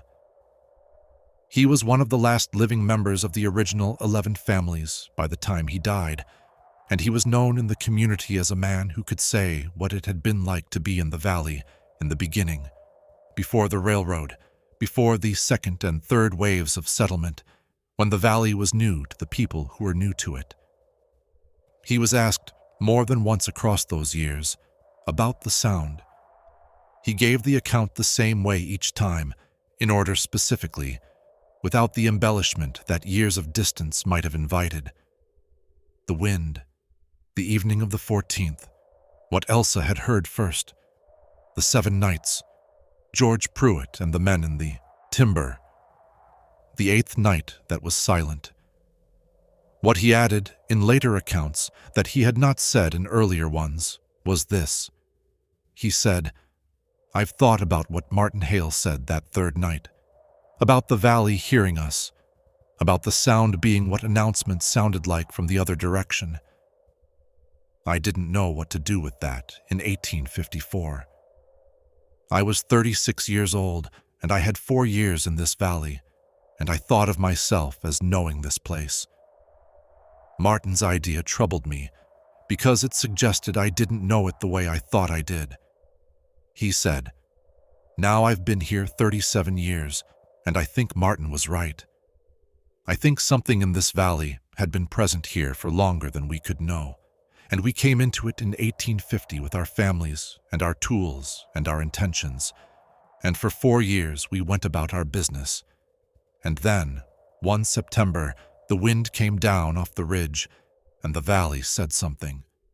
Not to frighten us, not to warn us, something more like acknowledgement. The sound of a place registering that it had been changed by the people who came to it. Registering that in whatever way a place registered things. He said, it stopped after 7 nights, because it had finished saying whatever it was saying, not because we found it or understood it or resolved it. It simply finished, and the valley went back to the sounds it had always made, and we went back to farming it. He said, I find I'm glad it happened. I find I'm glad to have been someone the valley said something to, even if I never knew what it said. He was asked whether he had heard it again in 37 years. He thought about this for a moment. He said, once, in the spring of 1871, I was in the North Timber, the same timber George Pruitt walked into in 1854, in the same direction. I was cutting oak. It was a still morning, no wind, the kind of April morning where you could hear a long way in the quiet. He said, I heard it for perhaps 30 seconds, not the full sound of those 7 nights. Smaller, the way an echo was smaller than the original. As though something in the timber had kept a trace of it, and the stillness of the morning had been enough to surface it for a moment. He said, I stopped cutting, and I stood, and I listened, and after 30 seconds it was gone, and I went back to cutting. He said, I didn't tell anyone. It seemed like a private thing, something between me and the timber and the morning. He said, I was glad to hear it again. The valley is a named place on a county map now, has been for over 100 years. The ridge timber on the north slope is still there, though thinner than it was, logged in the decades after the railroad, regrown to a secondary growth that is not what the original was, but is what the original left behind, which is, something. The creek runs down the center of the valley, the way it has always run. The bottomland is farmed, has been farmed continuously since the first families broke it in 1850 and 1851, the same ground worked by successive generations of people who came to the valley for reasons that made sense to them, and stayed because leaving made less sense than staying. On certain evenings in early autumn, when the air cools off the ridge and moves down through the timber in the way that Ozark September air moved for as long as anyone had been there to feel it, people who live in the valley notice a quality in the wind that is difficult to name. Not a sound exactly. Not the sound of September 1854. Not the 7 nights that the people who heard it spent the rest of their lives trying to describe in words that were always slightly wrong. Something smaller. A harmonic quality in the air, a register carried on the wind that is almost below the threshold of hearing, and is noticed most clearly when noticed least directly, when the attention is on something else, and the sound, if it is a sound, is at the edge. People stop. They tilt their heads. They listen. And as soon as they listen, as soon as the attention moves toward it and the ear reaches for it, it is gone. The wind continues. This is the thing that was noted in 1854 and has been noted in every subsequent account. By Robert Macon in his margin notes, by Clara Hale in the journal, by the researcher in the 1960s who spent a September week in the valley and wrote about it in a small publication that was not widely read. The sound stopped when listened for, not when heard. You could hear it, it was present to the ear. But when the act of hearing became the act of listening, when the passive reception became active attention, it was gone, as though it required the listener to be oriented elsewhere, as though it existed in the periphery only and could not survive being looked at directly.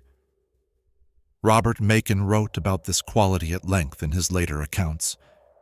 He said it was the aspect of the sound that he found most worth recording, because it was the aspect that told him something he didn't already know. He wrote, "A sound that stops when you listen for it is a sound that does not want to be examined, or a sound that cannot survive examination, or a sound that exists at a register available only to the edge of our attention and not to the center of it. I do not know which of these is true. I know that the moment I turned my full attention toward it, it was no longer there, and the moment my attention drifted to something else, the edge of my hearing found it again." He wrote, "This is the part I find hardest to convey to people who were not there. Not the sound itself. I have given up conveying the sound. The quality of having something at the edge of your hearing for 7 nights, something you could never catch directly, something that retreated from examination. After 7 nights of that, the ordinary sounds of the valley felt different, felt caught, felt examined already, accounted for, placed in their categories. The sound from the ridge was none of those things, and the valley felt larger for having contained it. The valley holds its own sounds, and whatever the wind carried for 7 nights in September of 1854, whatever the valley said once, in the way that places said things, to the people who had come to live in it, remains in the air of that place, below the threshold of the audible, present in the way that certain things were present in old ground, not saying anything, not anymore. Just there, the way it has always been there, the way it was there long before anyone arrived to almost hear it, the way it will be there after the valley has absorbed everything the people in it have brought to it and become, in Martin Hale's phrase, part of the landscape, part of what the valley knows. Further on, the road doesn't see much travel anymore. What's left out here tends to stay that way. The storm ended sometime before dawn. Ruth Harper knew this because she woke to the silence of it. The specific silence that followed a serious storm, the quality of stillness that came after hours of wind and rain, the way a held breath came after exertion. She lay in the dark of the cabin and listened to the silence and felt it settle around her, the way the silence of aftermath always settled, with the particular weight of something that had spent itself and was done. She did not get up immediately.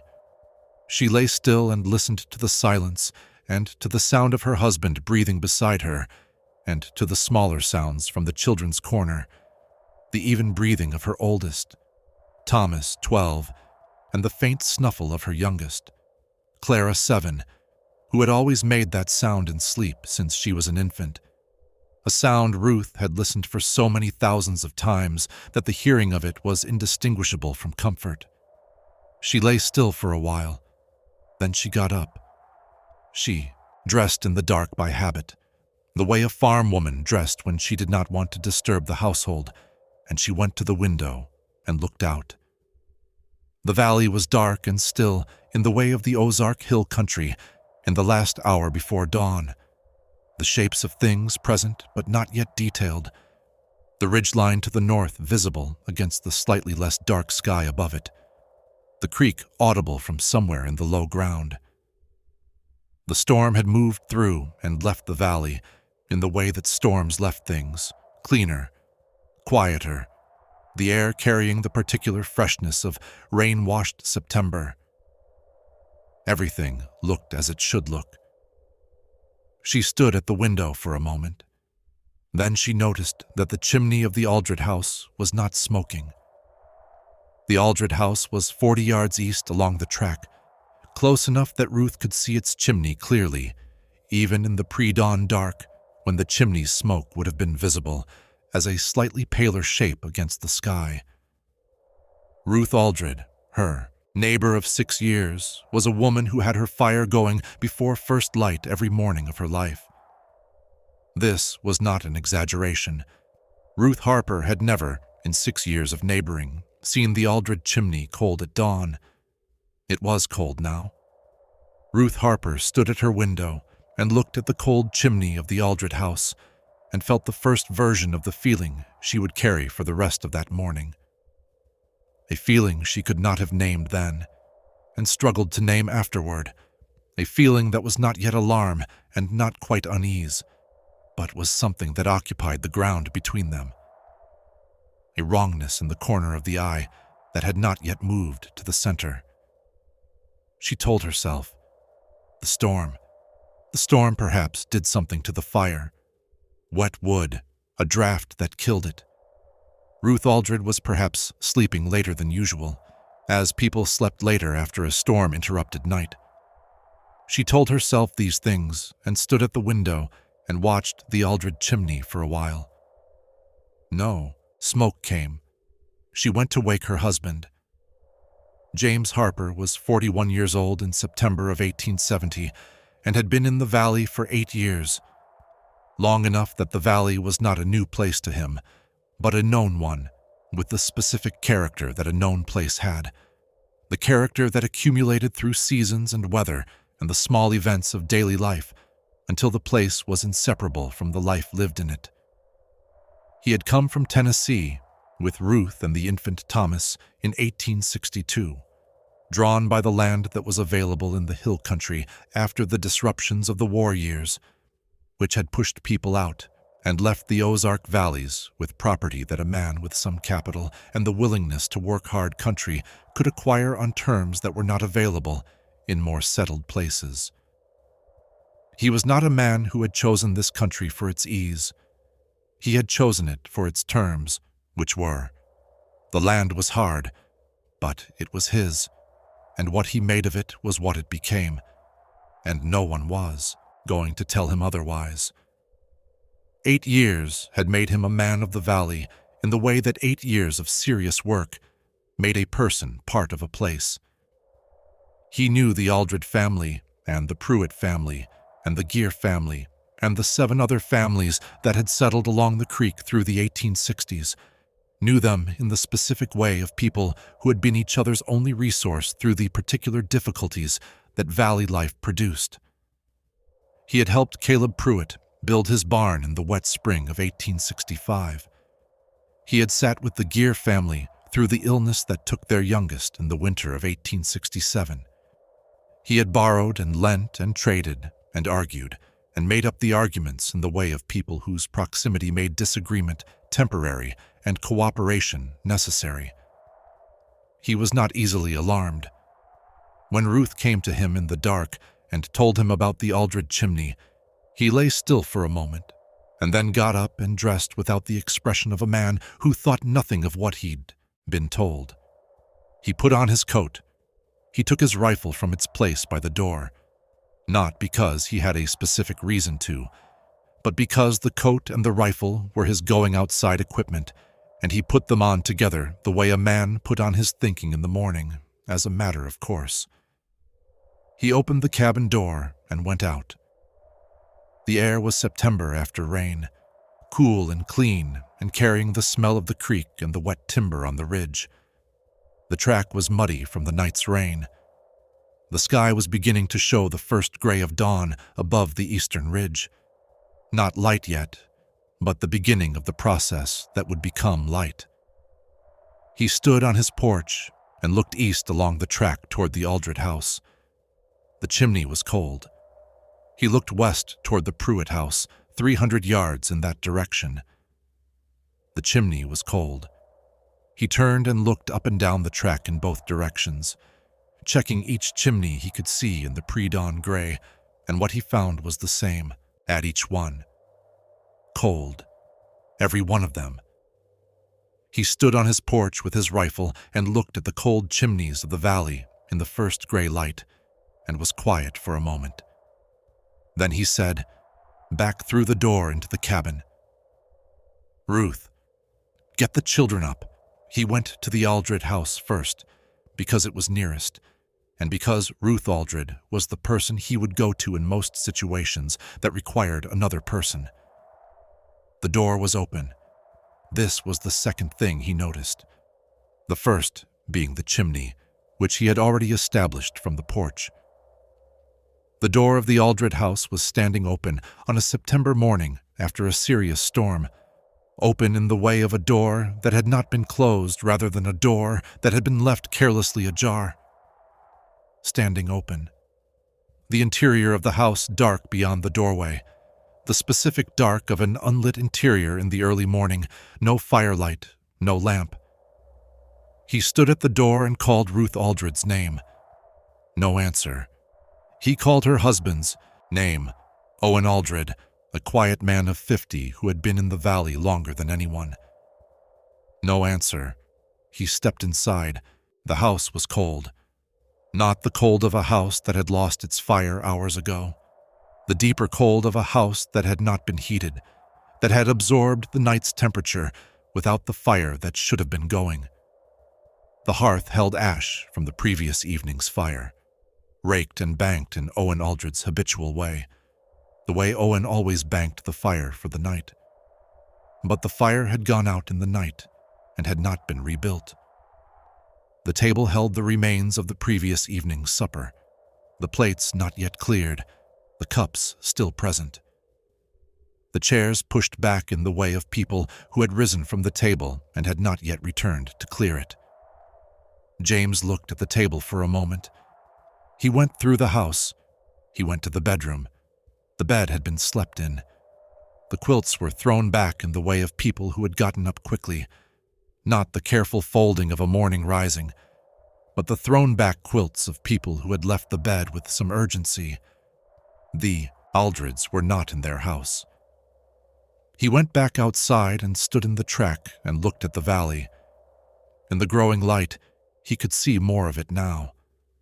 The shapes of the other houses resolving from gray suggestion into specific structures, each one familiar, each one part of the landscape he had known for 8 years. He looked at each one in turn. Every door he could see was standing open. He stood in the muddy track in the early September morning and looked at the open doors and felt the wrongness settle into him, the way cold settled into a room. Gradually, completely, with the quality of a thing that was going to be true, regardless of his response to it. He heard Ruth step behind him, and the children's voices asking questions in the way of children who could feel the quality of adult attention and knew something was not right. He turned. He said to Ruth, "Stay with the children," he said. "I'm going to check the other houses." What he found in the next hour, house by house along the track and in the properties set back from it, was a variation on the same account.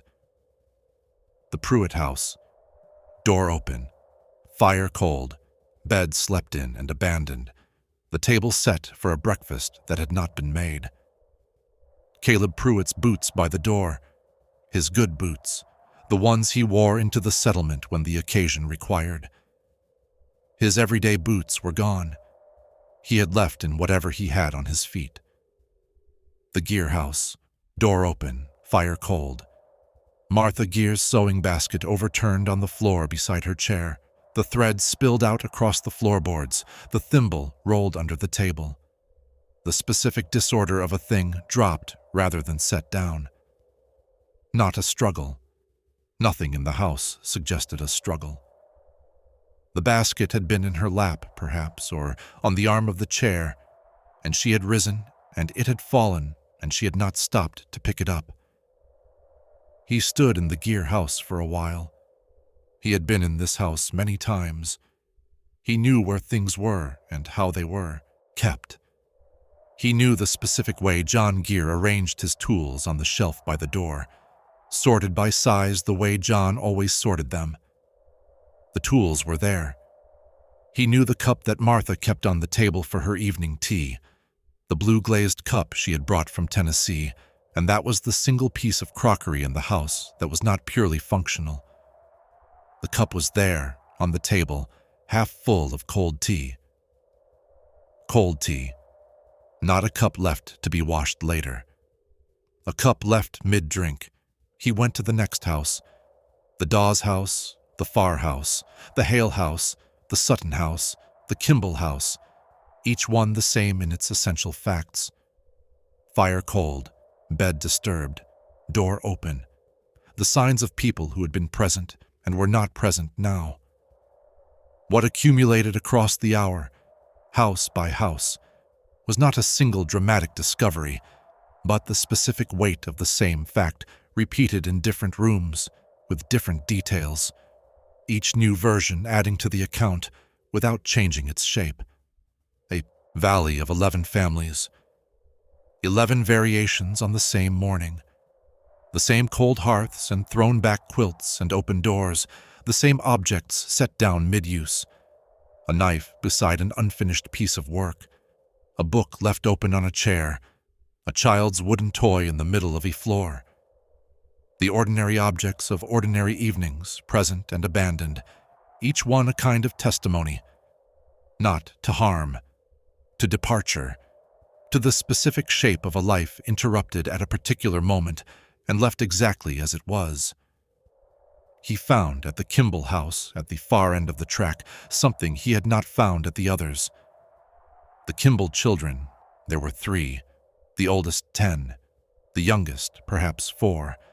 The Kimball children's beds had been slept in and abandoned the same as the parents. Whatever had taken the adults from the other houses had taken the children here. He stood in the Kimball children's room for a long time. He had been noting at each house whether there were signs of the children and had been constructing an account as he went. The Pruitt house had no children. Caleb and Mary Pruitt had no living children, a fact the valley held with the particular tender discretion that such facts were held. The Gear house had 2 children, both older, and their beds were the same as their parents. The Dawes house had 1 child. At every house with children, the children were gone the same as the adults.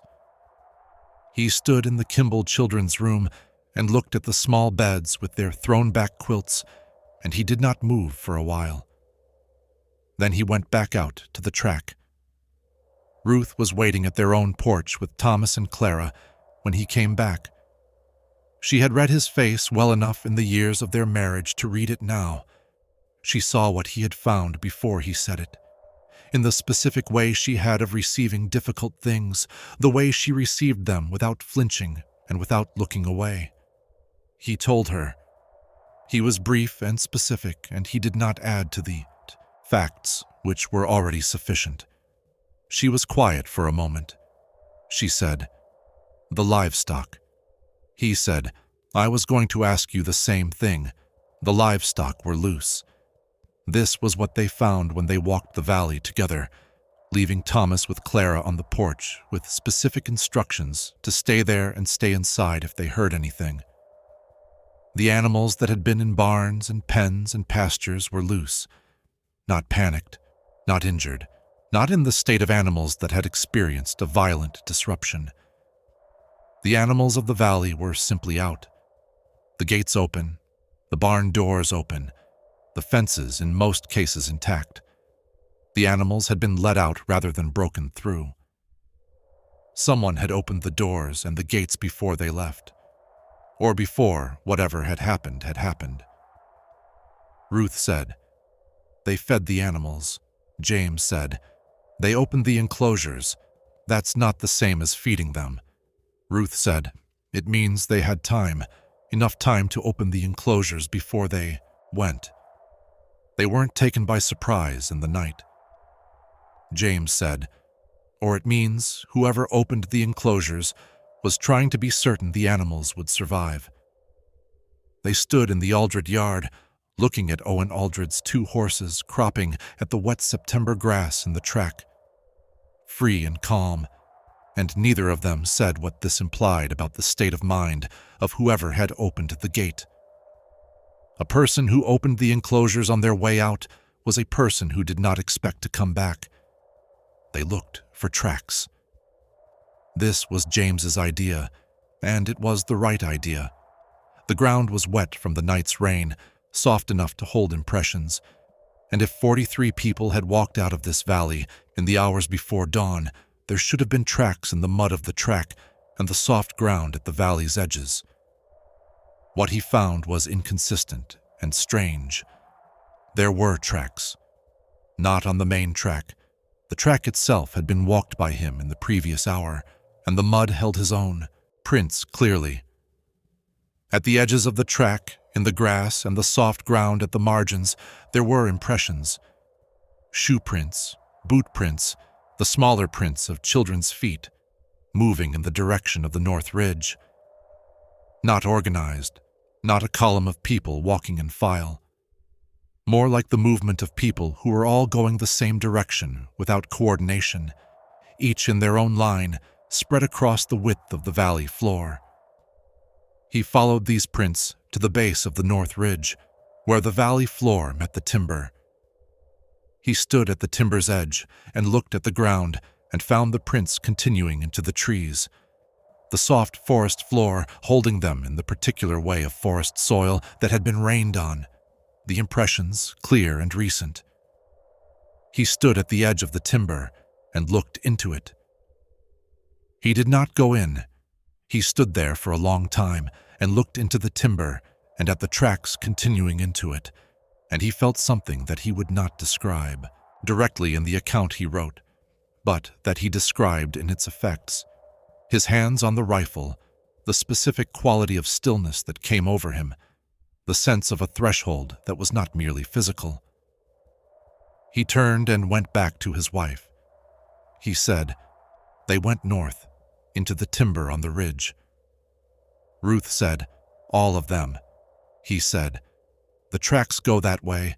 I don't know how far." She said, "Did you go in?" He looked at her. He said, "No." She received this without comment. She had been married to him long enough to know when his no was a practical decision and when it was something else. This was something else. She did not ask him to explain. She said, "Why didn't we hear anything?" He said, "What?" She said, 43 people left this valley in the night. Children among them, in the middle of a storm. They opened enclosures and walked north into the timber, and they did not come back. And we heard nothing. We slept through it." He said, "The storm," she said. "Yes, the storm." She looked at the North Ridge, at the dark line of the timber against the September sky. "The storm was very loud last night," he said. "Yes," she said. "But James, children walking into timber in a storm at night, and we heard nothing. Not a voice, not a sound. We slept through all of it and heard nothing." James looked at the North Ridge. He said, "I know," she said. "What kind of storm is loud enough that you don't hear children?" He did not have an answer for this. They found the first account of the sound 3 days later, in the gear house. James had been going through the valley's houses in a systematic way, the way a man went through things that needed to be gone through regardless of what he found, looking for anything that would help him understand what had happened, looking for anything that would help him know whether to expect the people to come back, looking for anything at all that added to the account he was building. In the gear house, on the shelf above the cold hearth, he found John Gear's journal. John Gear was not a man James had thought of as a journal keeper. He was a practical farmer of 55 who had the particular quality of hill country men of his generation, the quality of doing rather than recording. But the journal was there, a worn, cloth-covered book of perhaps 100 pages, and James took it down and opened it, and found that John Gear had been keeping notes in it for at least 2 years. Brief notes, practical, the weather, the state of the crops, the health of the animals. The record of a man who had decided at some point that certain things were worth writing down. He found the entry for September 14th, the day before the storm. It said, "Wind from the north again this evening. Same as the last 3 nights. Martha says she hears something in it, but I told her it's only wind. I've heard nothing." He found the entry for September 15th. It said, "Storm coming. Banked the fire early." Martha heard it again. The thing in the wind. She woke me in the night. I lay and listened, and I heard it this time. Not certain what it is. Something in the upper register. Almost not there, the way a sound was almost not there when it was at the edge of what you could hear. Martha said it reminded her of singing. I would not say singing. I would say it reminded me of something I have heard before and cannot place. I told her it was the wind over the ridge. She said it was not. That was the last entry. James sat in John Gear's chair and held John Gear's journal and read the last entry again. Then he sat still for a while. He thought about what Ruth had said. What kind of storm is loud enough that you don't hear children? He thought about his own sleep that night, which had been, now that he examined it, unusually deep. He was a light sleeper generally, a farm man's sleep, easily broken by sounds that required response, by the quality of quiet that meant weather was coming, by the various sounds of the night that a man with livestock and crops and a family's safety to monitor learned to remain half-present to even in sleep. He had slept through the storm completely, had not woken once until the silence woke him. He had no memory of the storm, no half-waking, no awareness of the wind or the rain, nothing. He had gone to sleep, and then he had woken in the silence, and that was all. He thought about the gear entry. Something in the upper register, almost not there. He thought we did not hear it. He thought whatever was in the wind on the night of September 15th, 1870, the Harper family did not hear it. He thought, and the Gear family did. He sat with this for a long time. Then he went to check the other houses for journals, for letters, for any account that any of his neighbors had left of what they had heard or seen in the days before the storm.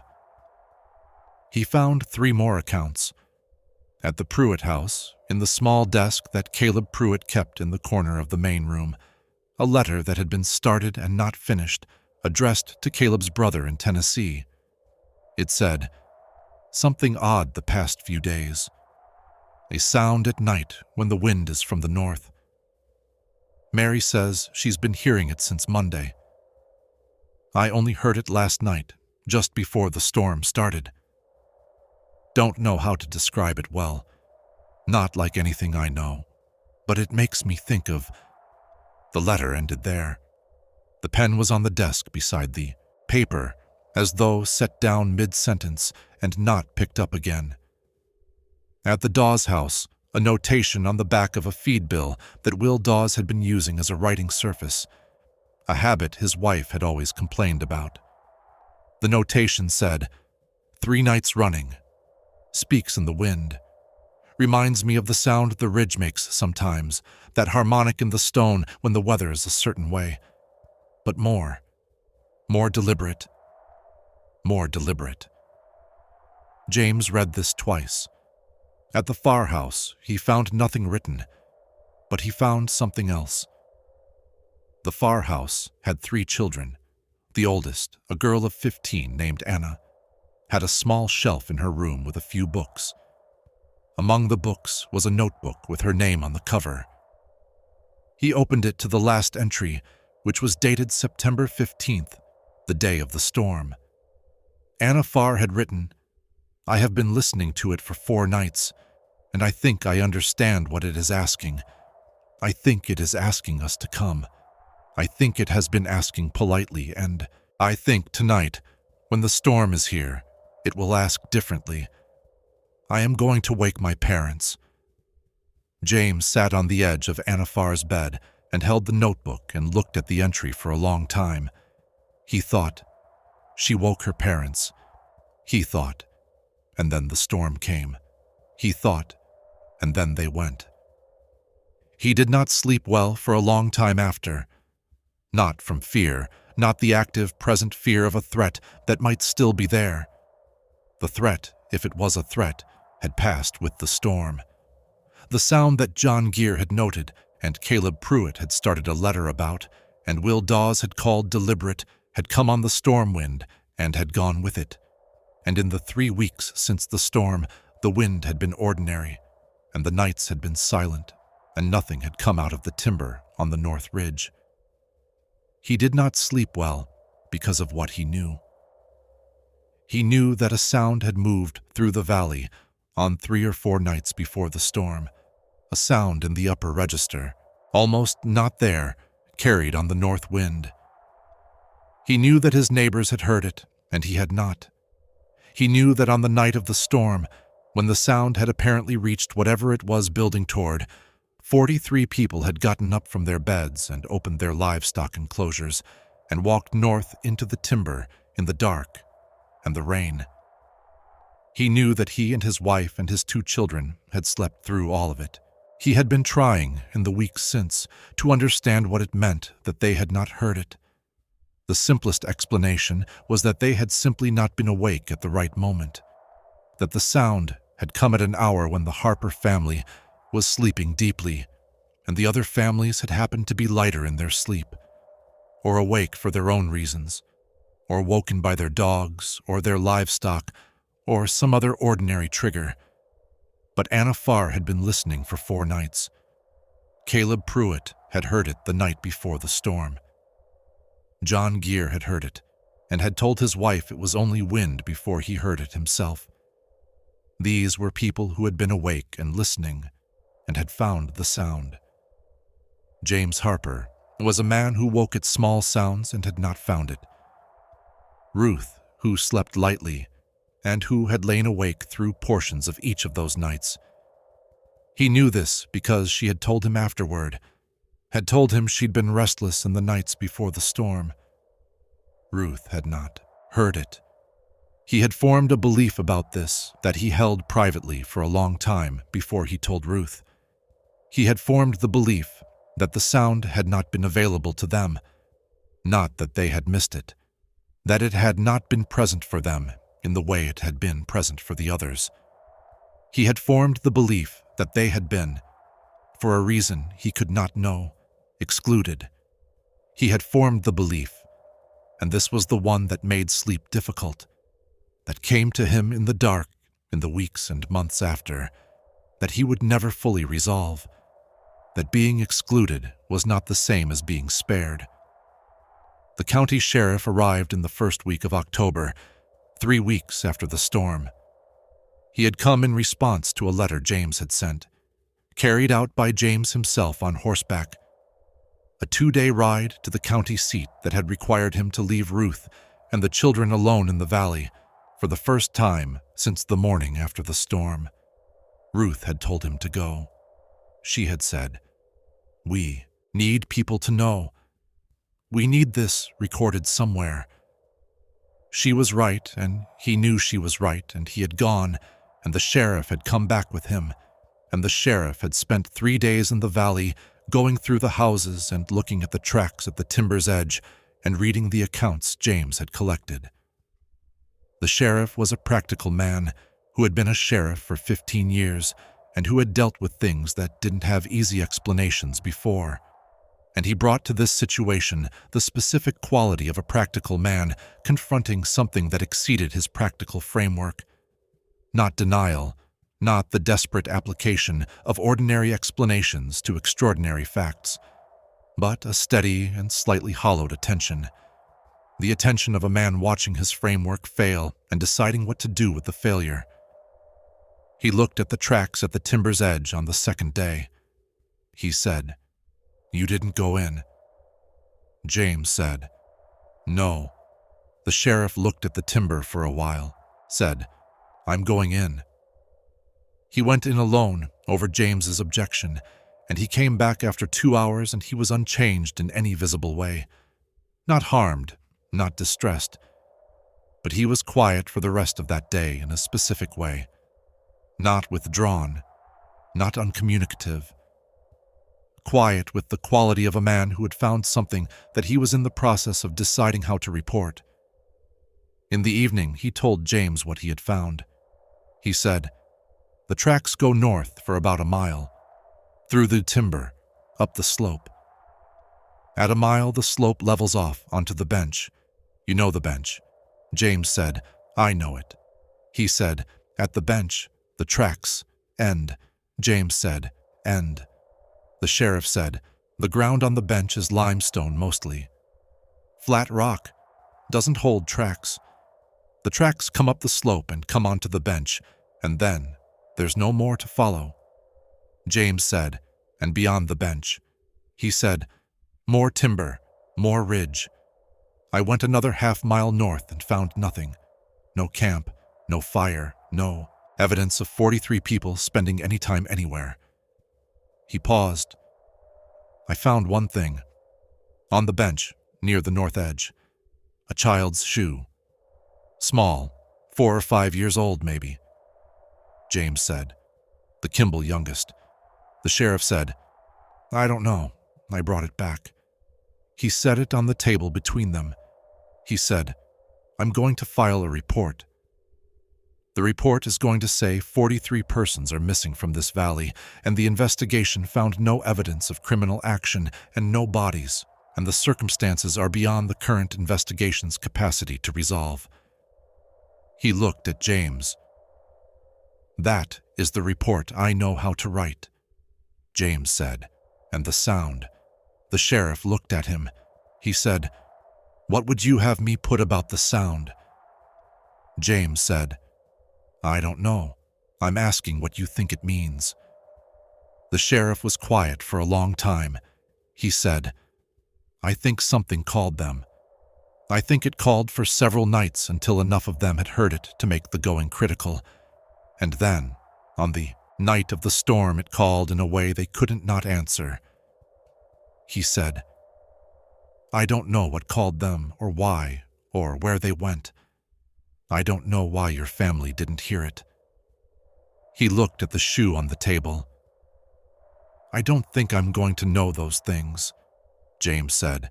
"Does that go in the report?" He said no. That doesn't go in the report. Ruth Harper remained in the valley.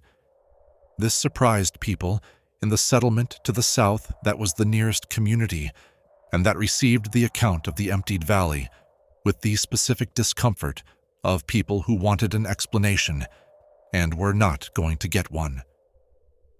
People asked why she stayed, and she gave different answers to different people, depending on what she thought the person was really asking. To the people who were asking whether she was afraid, she gave a plain answer: no, she was not afraid. To the people who were asking whether she was well, she gave a different plain answer: she was well, thank you. To the people who were asking whether she was waiting for the others to come back, she said nothing, which was its own kind of answer. The truth of why she stayed was something she worked out across the first winter in the way that she worked out difficult things, by living inside them until they became clear, by giving them the time they needed, without hurrying the understanding. She stayed because they had been excluded, because something had moved through this valley, and had passed over her family the way a flood passed over high ground, and she had not earned the exclusion and did not understand it, and felt, in some way she could not fully articulate, that leaving would be a further departure from the people who had not been excluded. That staying was the only form of loyalty available to her. That being in the valley where it had happened was the only way to remain present to the fact that it had happened. She had 43 neighbors, and they were gone. She stayed. James Harper ran the Valley Farm for 11 more years. He kept the records, maintained his own account, kept the journals and letters he had found in the empty houses, maintained the gear journal in particular as the document closest to a direct account of what the valley had heard. He sent copies of the most important documents to the county records office in 1875 with a letter explaining their provenance. The originals he kept. He wrote in his own account, which he expanded and revised across those 11 years, a passage that he returned to several times and never felt he had gotten right. I have tried to understand why we did not hear it. I have tried to understand this in every framework I have. Practical, religious, philosophical, the particular framework of a man who has spent 11 years farming hard country and has learned to take the country on its own terms. None of these frameworks has given me a satisfying answer. What I have instead is this. I do not think we were spared. I think spare is the wrong word for what happened to us. A man who is spared has been saved from something, has been kept from a harm. I do not know that what happened to my neighbors was a harm. I do not know that it was a good. I do not know what it was, and I have spent 11 years in the valley where it happened, and I am no closer to knowing than I was the morning after the storm. What I know is that something in the wind on those September nights was speaking to this valley, to the people in it, or to some of the people in it, or to the valley itself through the people in it. And the people who heard it answered. They answered in the only way the answering was available, by going where the sound came from. And my family slept through it. I have tried to decide whether the sleeping was a mercy or a loss. I have not decided. He wrote, Clara asks me sometimes about the Kimball children, who were her friends when she was small, and whom she does not remember, well, but remembers enough to ask about. I tell her that they went away. She asks where. I say, north, into the timber on the ridge. She asks if they will come back. I say I don't know. She seems to find this answer sufficient. Children sometimes found uncertainty more sufficient than adults did, because children had not yet been taught that uncertainty was something that needed to be resolved. He wrote, I think the valley knows what happened. I think the limestone ridge and the timber and the creek know what moved through here on that September night, and where it went and what it wanted. I think the land holds this the way it held everything, without explanation, without apology, as a fact of its own character that it owed no account of to the people who had come to live in it. He wrote, I have listened sometimes for the sound. In the evenings, when the wind comes from the north, I have stood on my porch and listened. I have never heard it. I have never known whether to be grateful for that or not. He wrote, The valley is quiet. The Harpers sold the property in 1881 and moved south to the settlement. Thomas Harper was a grown man by then and had his own reasons for leaving. Clara was 18 and had her own reasons. James and Ruth left the valley without ceremony. On a clear September morning, 11 years after the morning, Ruth had looked at the cold chimney of the Aldred house. James looked back once, from the road that climbed out of the valley to the south. He looked at the valley from the height of the road, the creek, the bottomland, the houses of his absent neighbors standing empty in the morning light, their doors all standing open still, as they had stood for 11 years, because James had opened them each spring when he walked the valley and had never closed them. He did not know why he had done this. He had not examined the impulse. He had opened them every spring and left them open, and now he was looking at them from the road, and they were open in the morning light, and the valley was quiet, and the timber on the north ridge was the timber it had always been. He looked at it for a moment. Then he faced the road and did not look back again. The valley has a name on a county map. The houses that were there in 1870 are gone. Time and weather and the particular entropy of unoccupied structures in hard country had taken them across the decades, and what was built after was different and newer, and had no memory of what had stood before. People have been in and out of that valley since the Harpers left. People have farmed it in varying degrees of seriousness across the generations. People have lived there without knowing what James Harper knew about it, which is most of the history of most places, the history that is present in the ground without being present in the knowledge of the people walking on it. On certain nights in September, when the wind comes from the north and carries the specific quality of Ozark September air in it, the cooling of the evening, the smell of limestone and late timber, people in the valley notice something they do not have words for. Not a sound, exactly. Something at the edge. Something in the upper register that is almost not there and is noticed most clearly when it is not being listened for. Most people turn their heads. Most people listen, and it is gone. James Harper wrote in the final revision of his account, "I have come to believe that the sound was not malicious. I have come to believe this not because I have evidence for it, but because I have had 11 years to sit with the alternative, and it does not hold. A malicious sound would have taken everyone. It would not have spent 3 nights asking politely before it asked differently. It would not have given people time to open their livestock enclosures, to set things down, to rise from their beds without violence, and walk in an orderly way through the dark, toward a timber in the north. These were not the actions of people who were being taken against their will. These were the actions of people who had heard something and had decided, each in their own way, to answer it." He wrote, "I do not know if that makes it better." He wrote, "I think it makes it true. But in the morning they find sometimes that the night has passed differently than they expected, deeper, less troubled, more complete than the ordinary nights around it. They wake to the silence after the north wind and feel they have been somewhere, or that something has been near. They do not remember anything specific.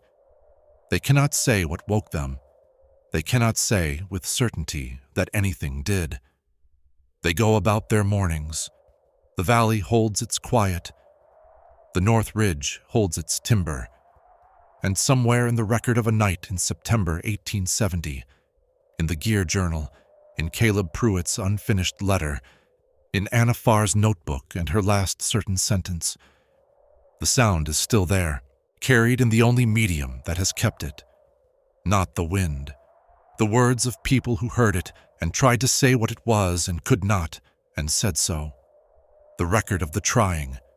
That is what remains. By the last stretch, there aren't many signs left of where the road used to lead. Only what remains, and what never quite left. The fire was still burning when Elias Croft stepped through the door. Not embers. Not the slow orange collapse of a fire left to die on its own. A fire that had been fed, recently, deliberately, and was burning with the steady, purposeful heat of a home still occupied. The cast iron pot above it held a stew that had not yet begun to thicken at the edges. The ladle rested across the rim, as if set down mid-stir. A half-eaten piece of cornbread sat on the table. Beside it, an overturned tin cup that had leaked its contents in a dark, spreading stain across the tablecloth. The Aldrich family had not left. There was no evidence of leaving. No coats removed from their pegs by the door. No boots missing from the row beneath the window. The dog had not barked when Elias walked the path to the porch, and now, standing inside the doorway, he understood why. The dog was curled beneath the table, sleeping. Everything was as it should have been. Everything was precisely, unbearably wrong. Elias Croft stood in the middle of the Aldrich farmhouse for what he would later say felt like a very long time, listening to the fire, listening to the wind against the windows, listening to the absolute and total silence of a home from which 4 people had simply ceased to be. He called their names, once, then again, then a third time that came out quieter than the first 2, as though something in the room had pressed against his voice and kept it low. No one answered. The storm that struck Holt County in the first week of November, 1873, was not considered remarkable at the time. Missouri winters arrived without ceremony in those years. The hardwood forests of the Ozark Plateau shed their leaves early, and by October the hollows held a particular quality of cold that settlers described as wet and interior, as though the cold came from inside the hills rather than down from the sky. Storms swept through without warning. Families hunkered. Roads went soft. Neighbors did not see one another for days at a stretch, and this was ordinary. The storm that began on the evening of November 4th lasted approximately 36 hours. It brought sleet first, then heavy rain, then a driving wind from the northwest that stripped the last stubborn leaves from the oaks and left standing water in every low field from Mound City to the Missouri River. It was not the worst storm the county had seen that decade, nor the most damaging. When it passed on the morning of November 6th, it left behind the kind of cold, clarifying stillness that follows hard weather. A sky of pale, empty blue, a landscape scrubbed down to its bones. Elias Croft was 41 years old in 1873, and he had farmed the same parcel of land along Briar Creek for 19 of those years. His property abutted the Aldrich farm to the northeast, separated by a strip of timber and a stretch of rocky pasture that both families used for grazing in warm months. He knew the Aldrich land nearly as well as his own. He knew its fence lines, its drainage patterns, the way the south field flooded in wet years, and how Thomas Aldrich had been meaning to cut a ditch for the better part of a decade without ever quite getting around to it. He knew the family, too. Thomas Aldrich was a few years older than Elias, quiet in the manner of men who work alone and do not feel the lack of company. His wife, Miriam, was known throughout the community as a capable and unsentimental woman who put up more preserves each autumn than any 2 other families combined and distributed them, with a generosity that seemed born less from warmth than from sheer practicality. She had more than she needed, and waste was its own kind of failure. They had 2 children, a boy named Joel, who would have been 12 or 13 that November, and a girl named Clara, who was 8. Elias had seen the Aldrich family on the Sunday before the storm.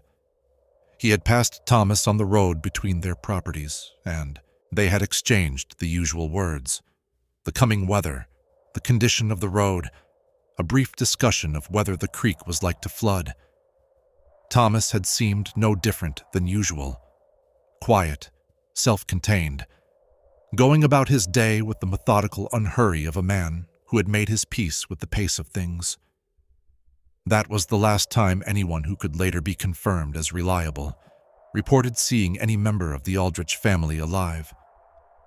When the storm cleared and the roads dried enough to travel, Elias waited another day. This was not unusual. A day's mud was a day's work lost, and his own property required attention after the storm. He mended a section of fence that had gone down in the northwest pasture. He checked his root cellar. He drained the standing water from around the base of the barn. On the morning of November 8th, 2 days after the storm ended, he walked the path through the timber to check on his neighbors. He would say later, in the statement he gave to the county sheriff and again to the circuit judge who convened a brief inquiry in December, and again in various retellings over the following years, that he had not been alarmed as he walked. There was no premonition. The morning was cold and bright and ordinary. A pair of crows moved in the high, bare branches of the oaks along the path. A thin skim of frost still held in the shadows beneath the trees where the sun had not yet reached. He noticed the smoke first. It rose from the chimney of the Aldrich farmhouse in the way that smoke rises from a well-tended fire, steadily, thickly, moving straight up in the windless morning air, before bending gradually to the north. This was, in itself, not remarkable. What made Elias pause at the edge of the timber was the degree of it. The smoke was more than a banked fire produces overnight, more than a fire newly built to take the morning chill off a cold room. It was the smoke of a fire that had been attended recently and was burning well. He crossed the pasture and came to the yard. The yard was undisturbed. No unusual tracks in the frost-softened ground, though he would later admit he had not looked carefully at that point. The gate to the kitchen garden stood as it always did, latched but not locked. The barn door was closed. The chickens were in their yard. Everything had the aspect of a farm beginning its morning. He went to the door and knocked. No answer. He knocked again, then tried the door. It opened without resistance. The fire was burning. The stew was warm. The ladle rested across the pot. The cornbread sat on the table beside the tipped cup. The dog slept beneath the table. Elias Croft stood in the doorway and called for Thomas Aldrich. He called for Miriam.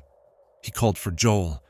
He called for Clara, whose name, when he said it into the empty kitchen, seemed to dissipate almost immediately, as though the air of the room absorbed it before it could travel any distance.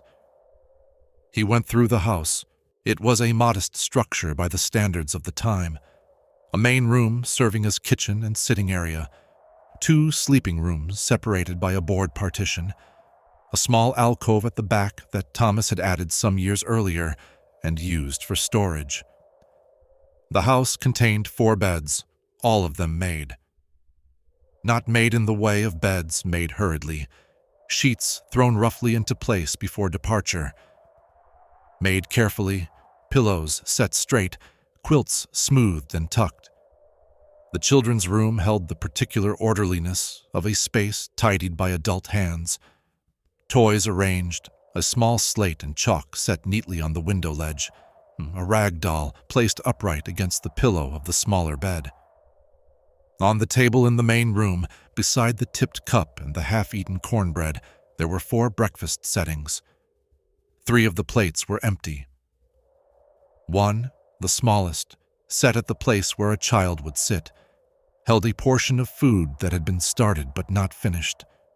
A few bites taken, a few left, the fork placed across the plate at an angle that suggested it had been set down mid-meal, not cleared.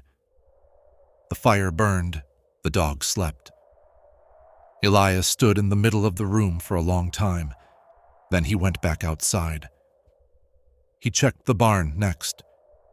The animals were in their stalls, 2 draft horses, a milk cow, and the small herd of pigs in the pen adjoining the south wall.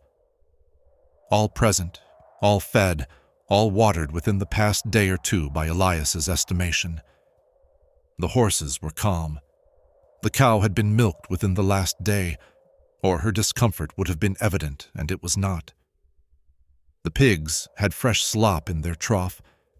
He came back out and stood in the yard and looked at the farm in its entirety.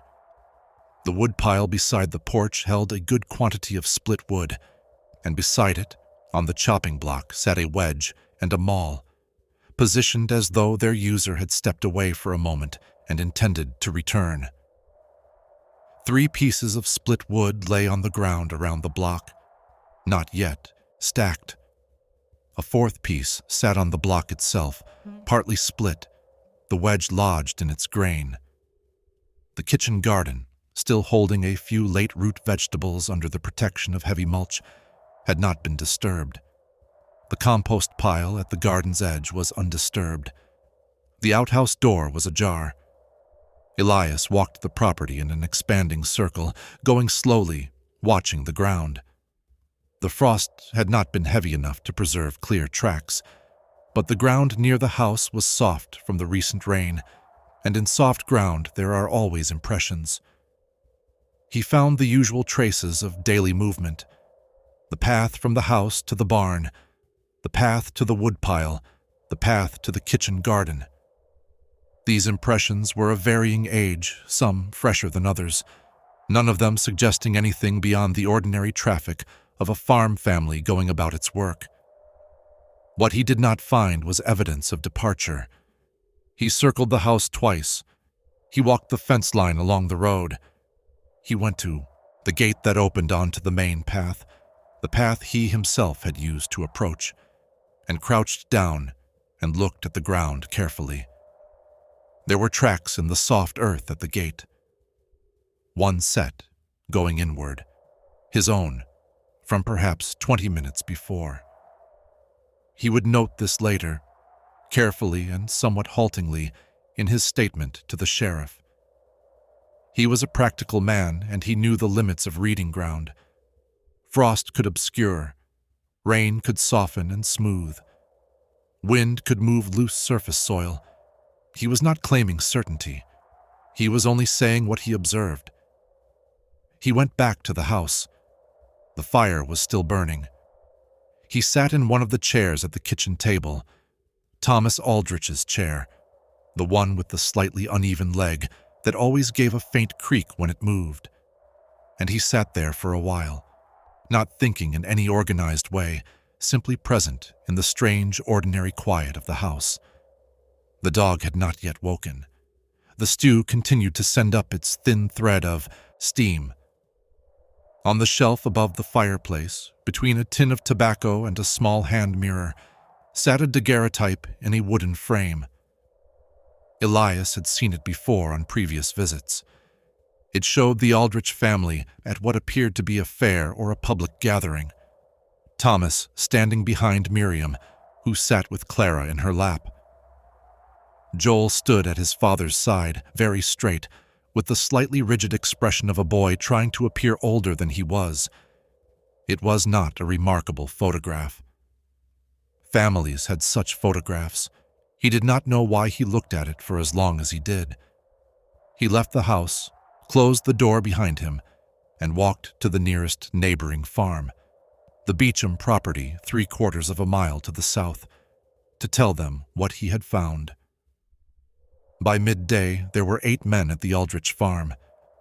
Silas Beecham had come immediately upon hearing Elias's account, and he had brought his 2 eldest sons. Word had traveled to 2 other farms by early afternoon, and 3 more men had arrived before sunset.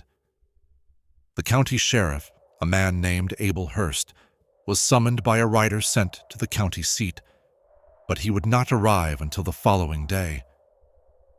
The men searched. They covered the timber between the Aldrich property and the road in a rough line, moving slowly, calling names. They searched the creek bank, the low fields, the brush along the fence lines, but one of the Beecham boys climbed to the top of the highest hill on the property and looked out in every direction with a set of field glasses borrowed from his father. They found nothing. No bodies. No evidence of injury. No blood anywhere on the property, inside or outside the house. No sign of violence, struggle, or forced entry. The house had not been disturbed by any hand but its own inhabitants. Every item was in its place, or very nearly so. The family Bible on its shelf, The winter clothes hung in the sleeping rooms, the boots in their row beneath the window. The boots, Elias pointed this out to Silas Beecham that afternoon. 4 pairs of boots in their row beneath the front window. 1 large pair for Thomas, a smaller pair, Miriam's. 2 children's pairs, the boy's with a small repair to the left sole that Elias had seen Miriam stitching one evening when he had come to return a borrowed tool. All 4 pairs were there, in November, in Missouri, after a storm. The men discussed this. Several explanations were offered: that the family might own other footwear not kept in that row, that perhaps they had been wearing shoes rather than boots, that perhaps they had gone somewhere in a wagon and worn lighter footwear for traveling. There was no wagon on the property. There were no horses missing.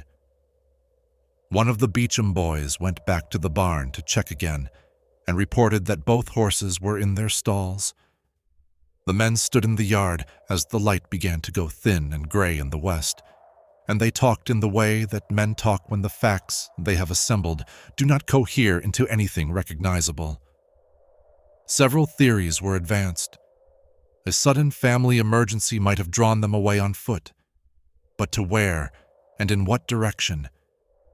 They might have gone to a neighbor's for help, but which neighbor, and why had no one seen them? The storm might have caused some accident or displacement, but the storm had been over for 2 days. Elias said very little during these conversations. He had said what he had to say. He had described the fire, the stew, the sleeping dog, the boots.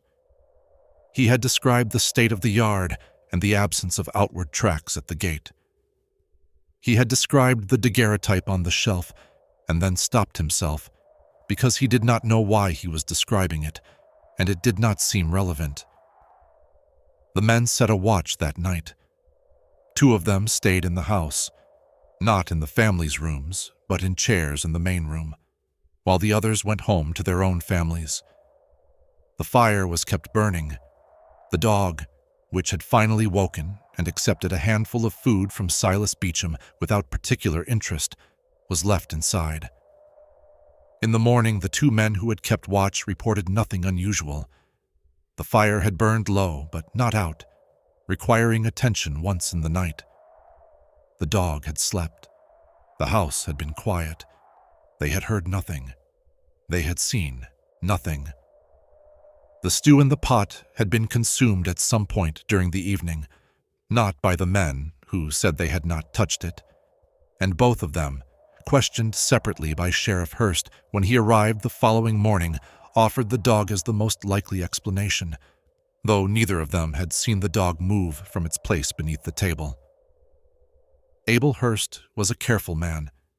He had been sheriff of Holt County for 7 years, and before that had served as a deputy in 2 other Missouri counties, and in that time he had dealt with disappearances before. Not many, but enough to have developed a set of working assumptions about how people went missing. They went missing, in his experience, for one of several reasons: accident, violence, or intention. Accident meant a fall, a drowning, a mishap with equipment or animals. Violence meant another person. Intention meant they had chosen to go, and had done so with deliberate concealment. He spent most of his first day at the Aldrich farm considering intention. It was not an unreasonable consideration. Families left sometimes. It happened. Debt, trouble with neighbors, a situation at home that had grown intolerable. A man might choose to take his family and go, and he might choose to do so in a way that made it difficult to follow. The apparent normality of the house, the fire, the meal, could be read as staging. Create the impression of interrupted routine. Make it look like the moment before, rather than the moment of, but the boots and the horses. Hurst walked the property as Elias had, looking at the ground. He spent a long time at the gate. He walked the road in both directions, going perhaps a quarter-mile each way, crouching periodically to examine the soft shoulder of the road. He found nothing he could say, with confidence, was connected to the Aldrich family. He interviewed everyone who had been at the property since Elias's initial discovery. He interviewed the neighbors who lived within a mile or two of the Aldrich farm. He sent riders to the nearest towns, Mound City, Oregon, Bigelow, with descriptions of the family. No one had seen them. He established, as best he could, a narrow window for the disappearance.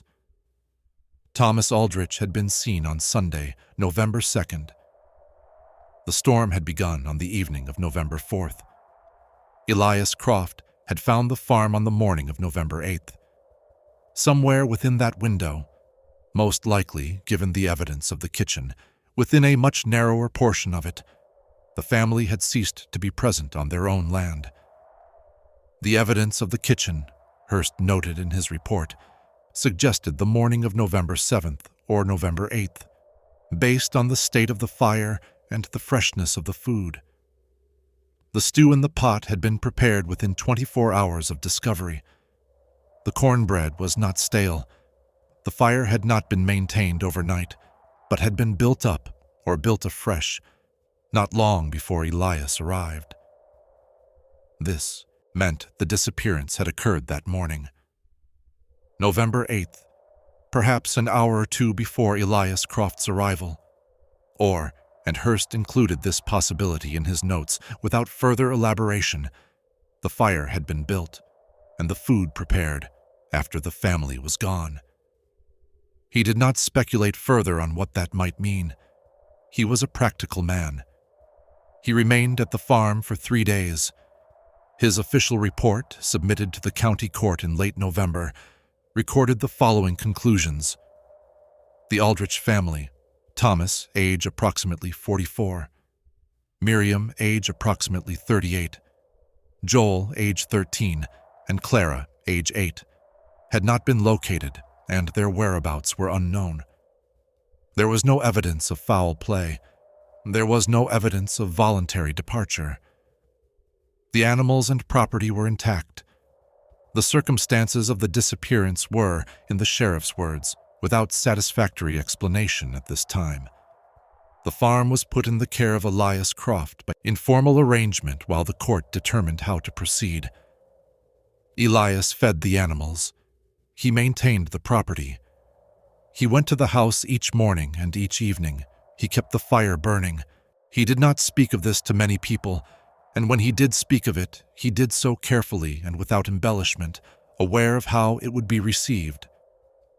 The dog. The dog was a large mixed-breed animal, of a kind common to working farms, neither handsome nor otherwise, useful for keeping vermin from the grain stores and for alerting the household to the approach of strangers. It had no name that Elias knew of, or if it had one, he had never heard it used. Thomas Aldrich was not a man who named his animals. The dog did not leave the house. In the days after the disappearance, while Elias maintained the property, the dog remained inside.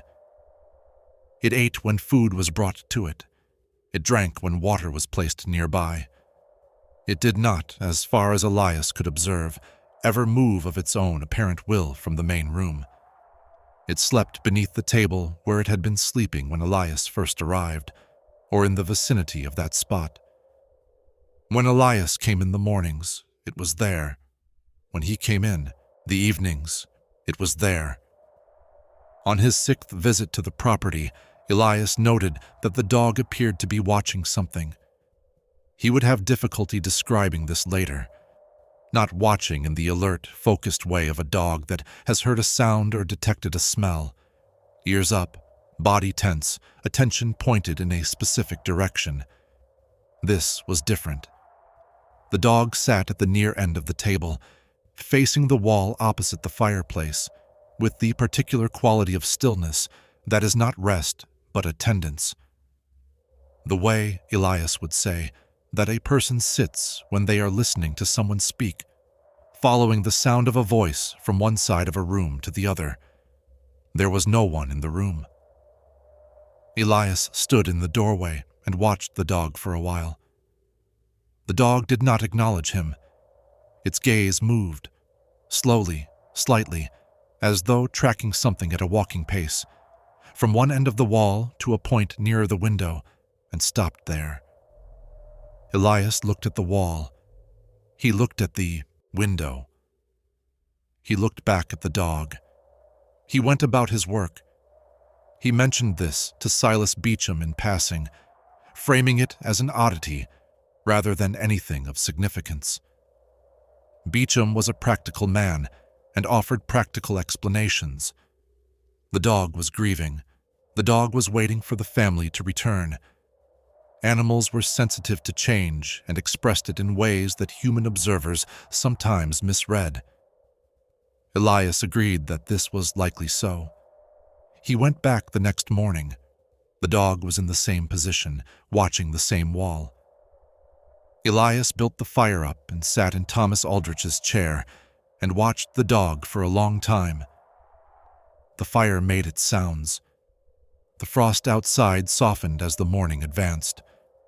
The dog sat motionless, its attention fixed on the empty wall, and Elias sat in the chair with his hands rested on his knees and watched and did not understand what he was seeing and did not try to make it into something he understood. After a while, he became aware of something that he could not precisely name. The room had a quality to it that he could not account for. He was not a man given to fanciful perception, and he resisted then and in subsequent retellings the temptation to describe it in dramatic terms. It was not an oppressive quality. It was not threatening. It was the quality, he would eventually say, of a room in which people had very recently been.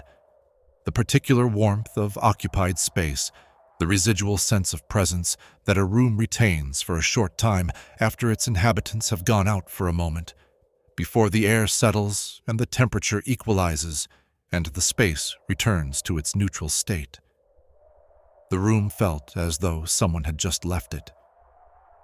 Not long ago, a few minutes perhaps, and he did not like this formulation, and did not offer it until he had been pressed on several occasions, not as though someone had just left, but as though someone had not yet quite gone. He did not sleep well that November. The county court appointed a guardian for the Aldrich property in early December, confirming the informal arrangement with Elias and establishing a legal record of the farm's caretaker status. A formal search had been conducted in late November, organized by the sheriff with assistance from a group of volunteers, perhaps 30 men in total, who had covered the surrounding countryside in a radius of several miles. They had searched the creek, the river access, the abandoned farmsteads in the area, the timber. They had found nothing. The farms nearest to the northwest, a property belonging to a family named Garrett who had arrived in the county only 2 years prior, reported something during the organized search that was included in the sheriff's supplementary notes and then not much discussed afterward. One of the Garrett sons, a young man of perhaps 17 or 18, had been helping with the search in the timber north of the Aldrich property. He told the search party leader that on the morning of November 7th, the day after the storm ended, he had been in that timber checking on a trap line he ran for small game. He had heard, or thought he had heard, the sound of a family traveling through the woods, the particular sound of multiple people moving through brush, the rustling and branch cracking of a group rather than a single person, the occasional sound of what might have been a child's voice. He had not investigated. He had assumed it was neighbors, people from a nearby property perhaps, checking damage from the storm. He had gone about his business. When pressed on what direction the sounds had come from and what direction they seemed to be moving, he described a line that would have taken them away from the Aldrich farm, north into the deeper timber, rather than toward any road or settlement. It was November. The storm had just passed. The temperature in the timber that morning, he recalled, had been extremely cold. He had not thought it odd at the time. He thought it odd now. The sheriff noted this testimony and included it without comment. Elias read the supplementary report when it was shared with him. He sat with it for a long time. The Garrett timber, the strip of old growth to the north of the Aldrich property, was dense and largely inaccessible to horses or wheeled vehicles, traversable only on foot and with some difficulty even then. There was nothing in that direction for several miles. No settlement, no road, no farmstead, only hills and timber and the seasonal creek that ran through the lowest part of the hollow. He thought about the boots. 4 pairs of boots in their row beneath the window. He thought about the fire on the morning of November 8th, burning steadily, recently fed. He thought about the stew in the pot, prepared within 24 hours of his arrival. He tried to reconcile these things with the sound of a family moving through the timber north of the property on the morning of November 7th, in temperatures well below comfort, without coats and without boots, in a direction that led to nothing. He could not. He mentioned this to his wife that evening. She was quiet for a moment, and then said that some things did not have the kind of answer that a person could sit with, and that the best a person could do was to go about their life and trust that the world held reasons even when those reasons were not given to you. He thought this was probably wise. He went back to the Aldrich farm in the morning. The winter was hard that year, and the farm required more maintenance than Elias had anticipated. He found himself spending more time on the property than was strictly necessary, more than the animals required, more than the structure demanded. He had begun, without quite deciding to sit in the house in the evenings. He would tell himself he was checking the fire, or checking the animals, or attending to some small repair. He would go inside, and he would sit in Thomas Aldrich's chair, and the evenings would pass. The dog remained. By February, it had developed a routine that Elias had come to observe with the careful neutrality of a man who has decided to note things without drawing conclusions from them. In the mornings, the dog was always beneath the table, sleeping or resting. In the late afternoons, it moved to the position by the wall, that watchful, attending posture, and it held this until dark, or until the fire burned low and the room went cold. Elias had begun to notice that the dog's gaze in those afternoon hours was not fixed on a single point. It moved, slowly, subtly, in a way he might have attributed to restlessness or distraction if the movement had been less regular. But it was regular. It followed a pattern that he could only describe, when he allowed himself to describe it, as the pattern of people moving through a room. The measured pace of walking, the pause at certain points, the resumption. He said nothing about this to anyone for a while. In February, he mentioned it to the circuit preacher, who visited the county every 6 weeks and with whom Elias had a long-standing and not entirely comfortable relationship. The preacher was a younger man than Elias, earnest and somewhat literal in his faith, and Elias had always found his certainties faintly grating. But he was the only person Elias knew who might be expected to have a framework for what Elias was trying to describe. The preacher listened. He was quiet for a moment. Then he said something that Elias had not expected, and that stayed with him. He said, "Sometimes a place holds something that has not finished." He did not elaborate on what this meant theologically or practically. He did not offer comfort or advice. He simply said it, and then moved the conversation on to other things. Elias sat with this for a long time.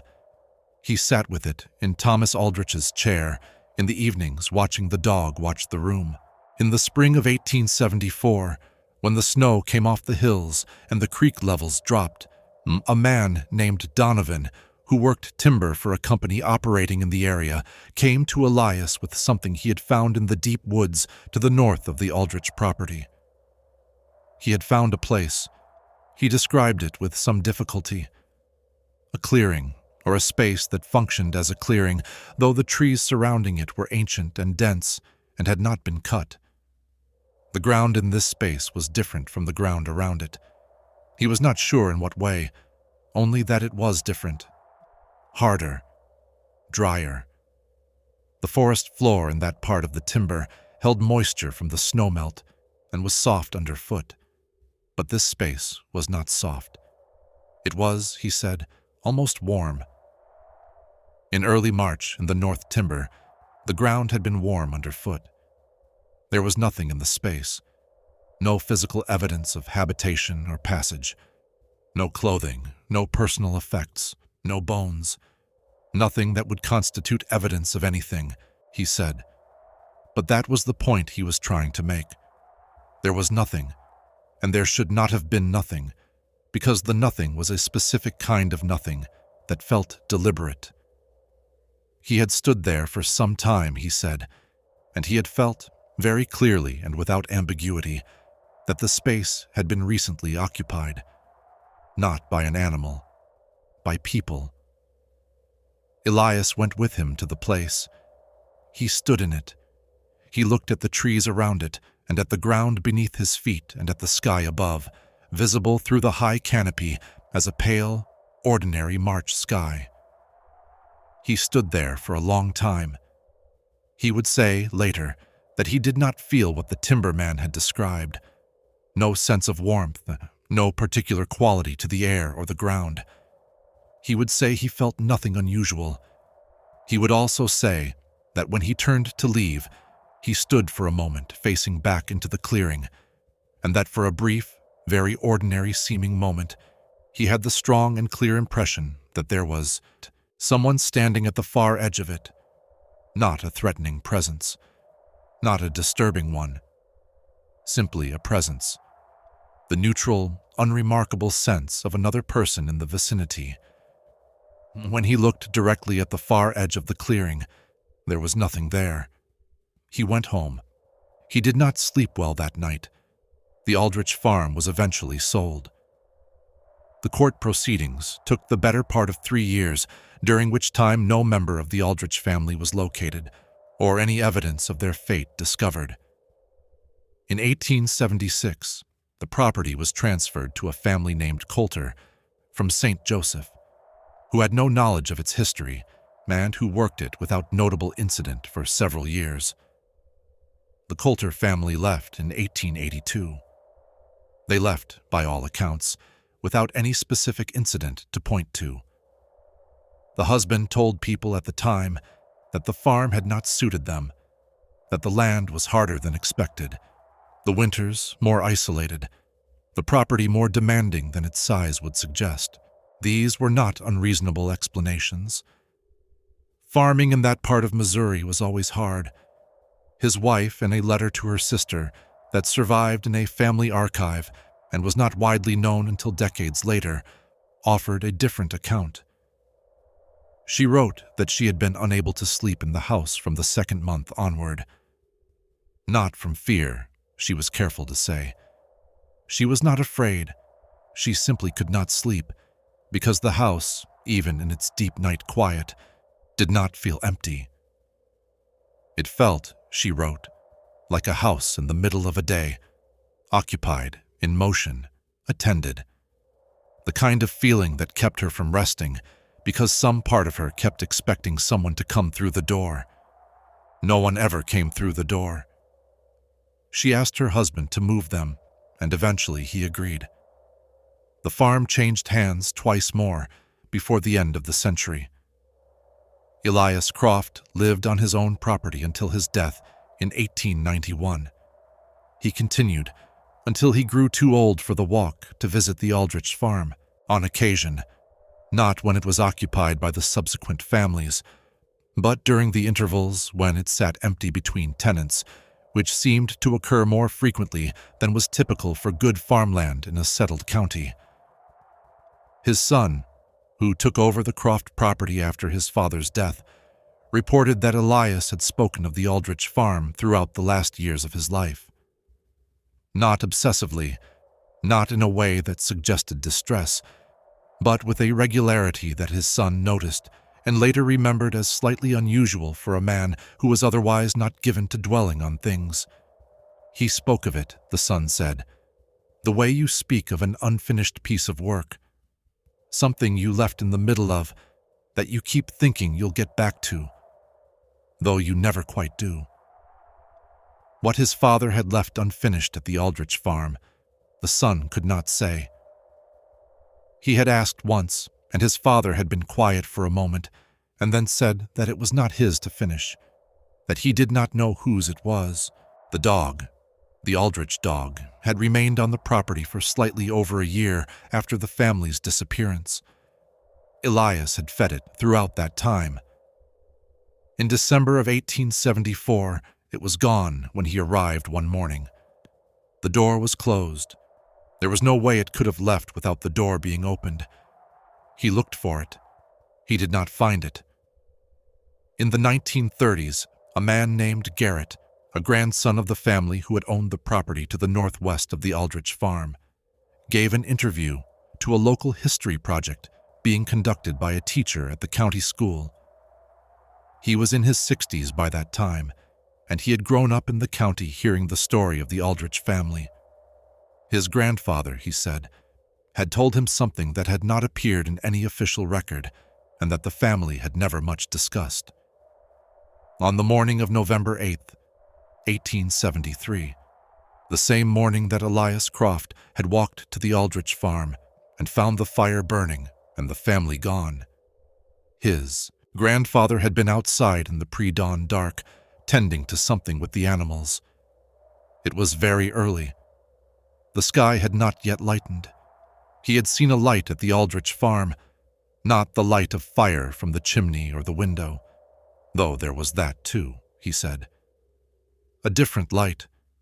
A light in the yard, or near the yard, that was not a lantern and not a torch, and not anything he could account for. It was, his grandfather had said, like light from a lamp carried by someone walking, the particular moving, shifting quality of a carried lamp. But there was no lamp. There was only the light moving across the yard and toward the timber, and then gradually, not moving anymore. His grandfather had not gone to investigate. He had not known there was anything to investigate. He had thought nothing of it until weeks later, when the news had settled in, and he had understood the timing. He had never told anyone. He did not know what there was to tell. The interview was preserved in a folder of local history documents that sat in the county library for several decades. It was not widely read. A researcher who examined it in the 1970s noted it briefly in a study of Ozark folklore and disappeared events, categorizing it under anomalous light phenomena and moving on. The Aldrich farm today is a cattle pasture. The house has been gone for many decades, taken down at some point in the early part of the last century, for reasons not recorded. The foundation stones remain, low and moss-covered, and the old root cellar opening is still visible if you know where to look. The timber to the north is still there. People who walk it, which is not many, occasionally report the same thing the timberman Donovan reported in the spring of 1874, a place in the deep woods where the ground is different. Not wrong, exactly. Not frightening, only different in a way that resists easy description, a warmth out of season, a quality of dryness and wet ground, the particular sense of a space that is or has recently been, or perhaps perpetually is, inhabited. No one has ever found evidence of who inhabits it. No one has ever found the Aldrich family. The record simply ends. 4 people in a house with the fire burning and the meal prepared and the boots in their row. And then, by some means that leaves no trace in any direction, they are elsewhere. Whether elsewhere is a place that can be named, or measured, or returned from, the record does not say. Some things remain open. That is, in the end, perhaps the only honest thing to say about them. And by morning, the roads will look the same as they always have. But not everything that passed through them ever really left.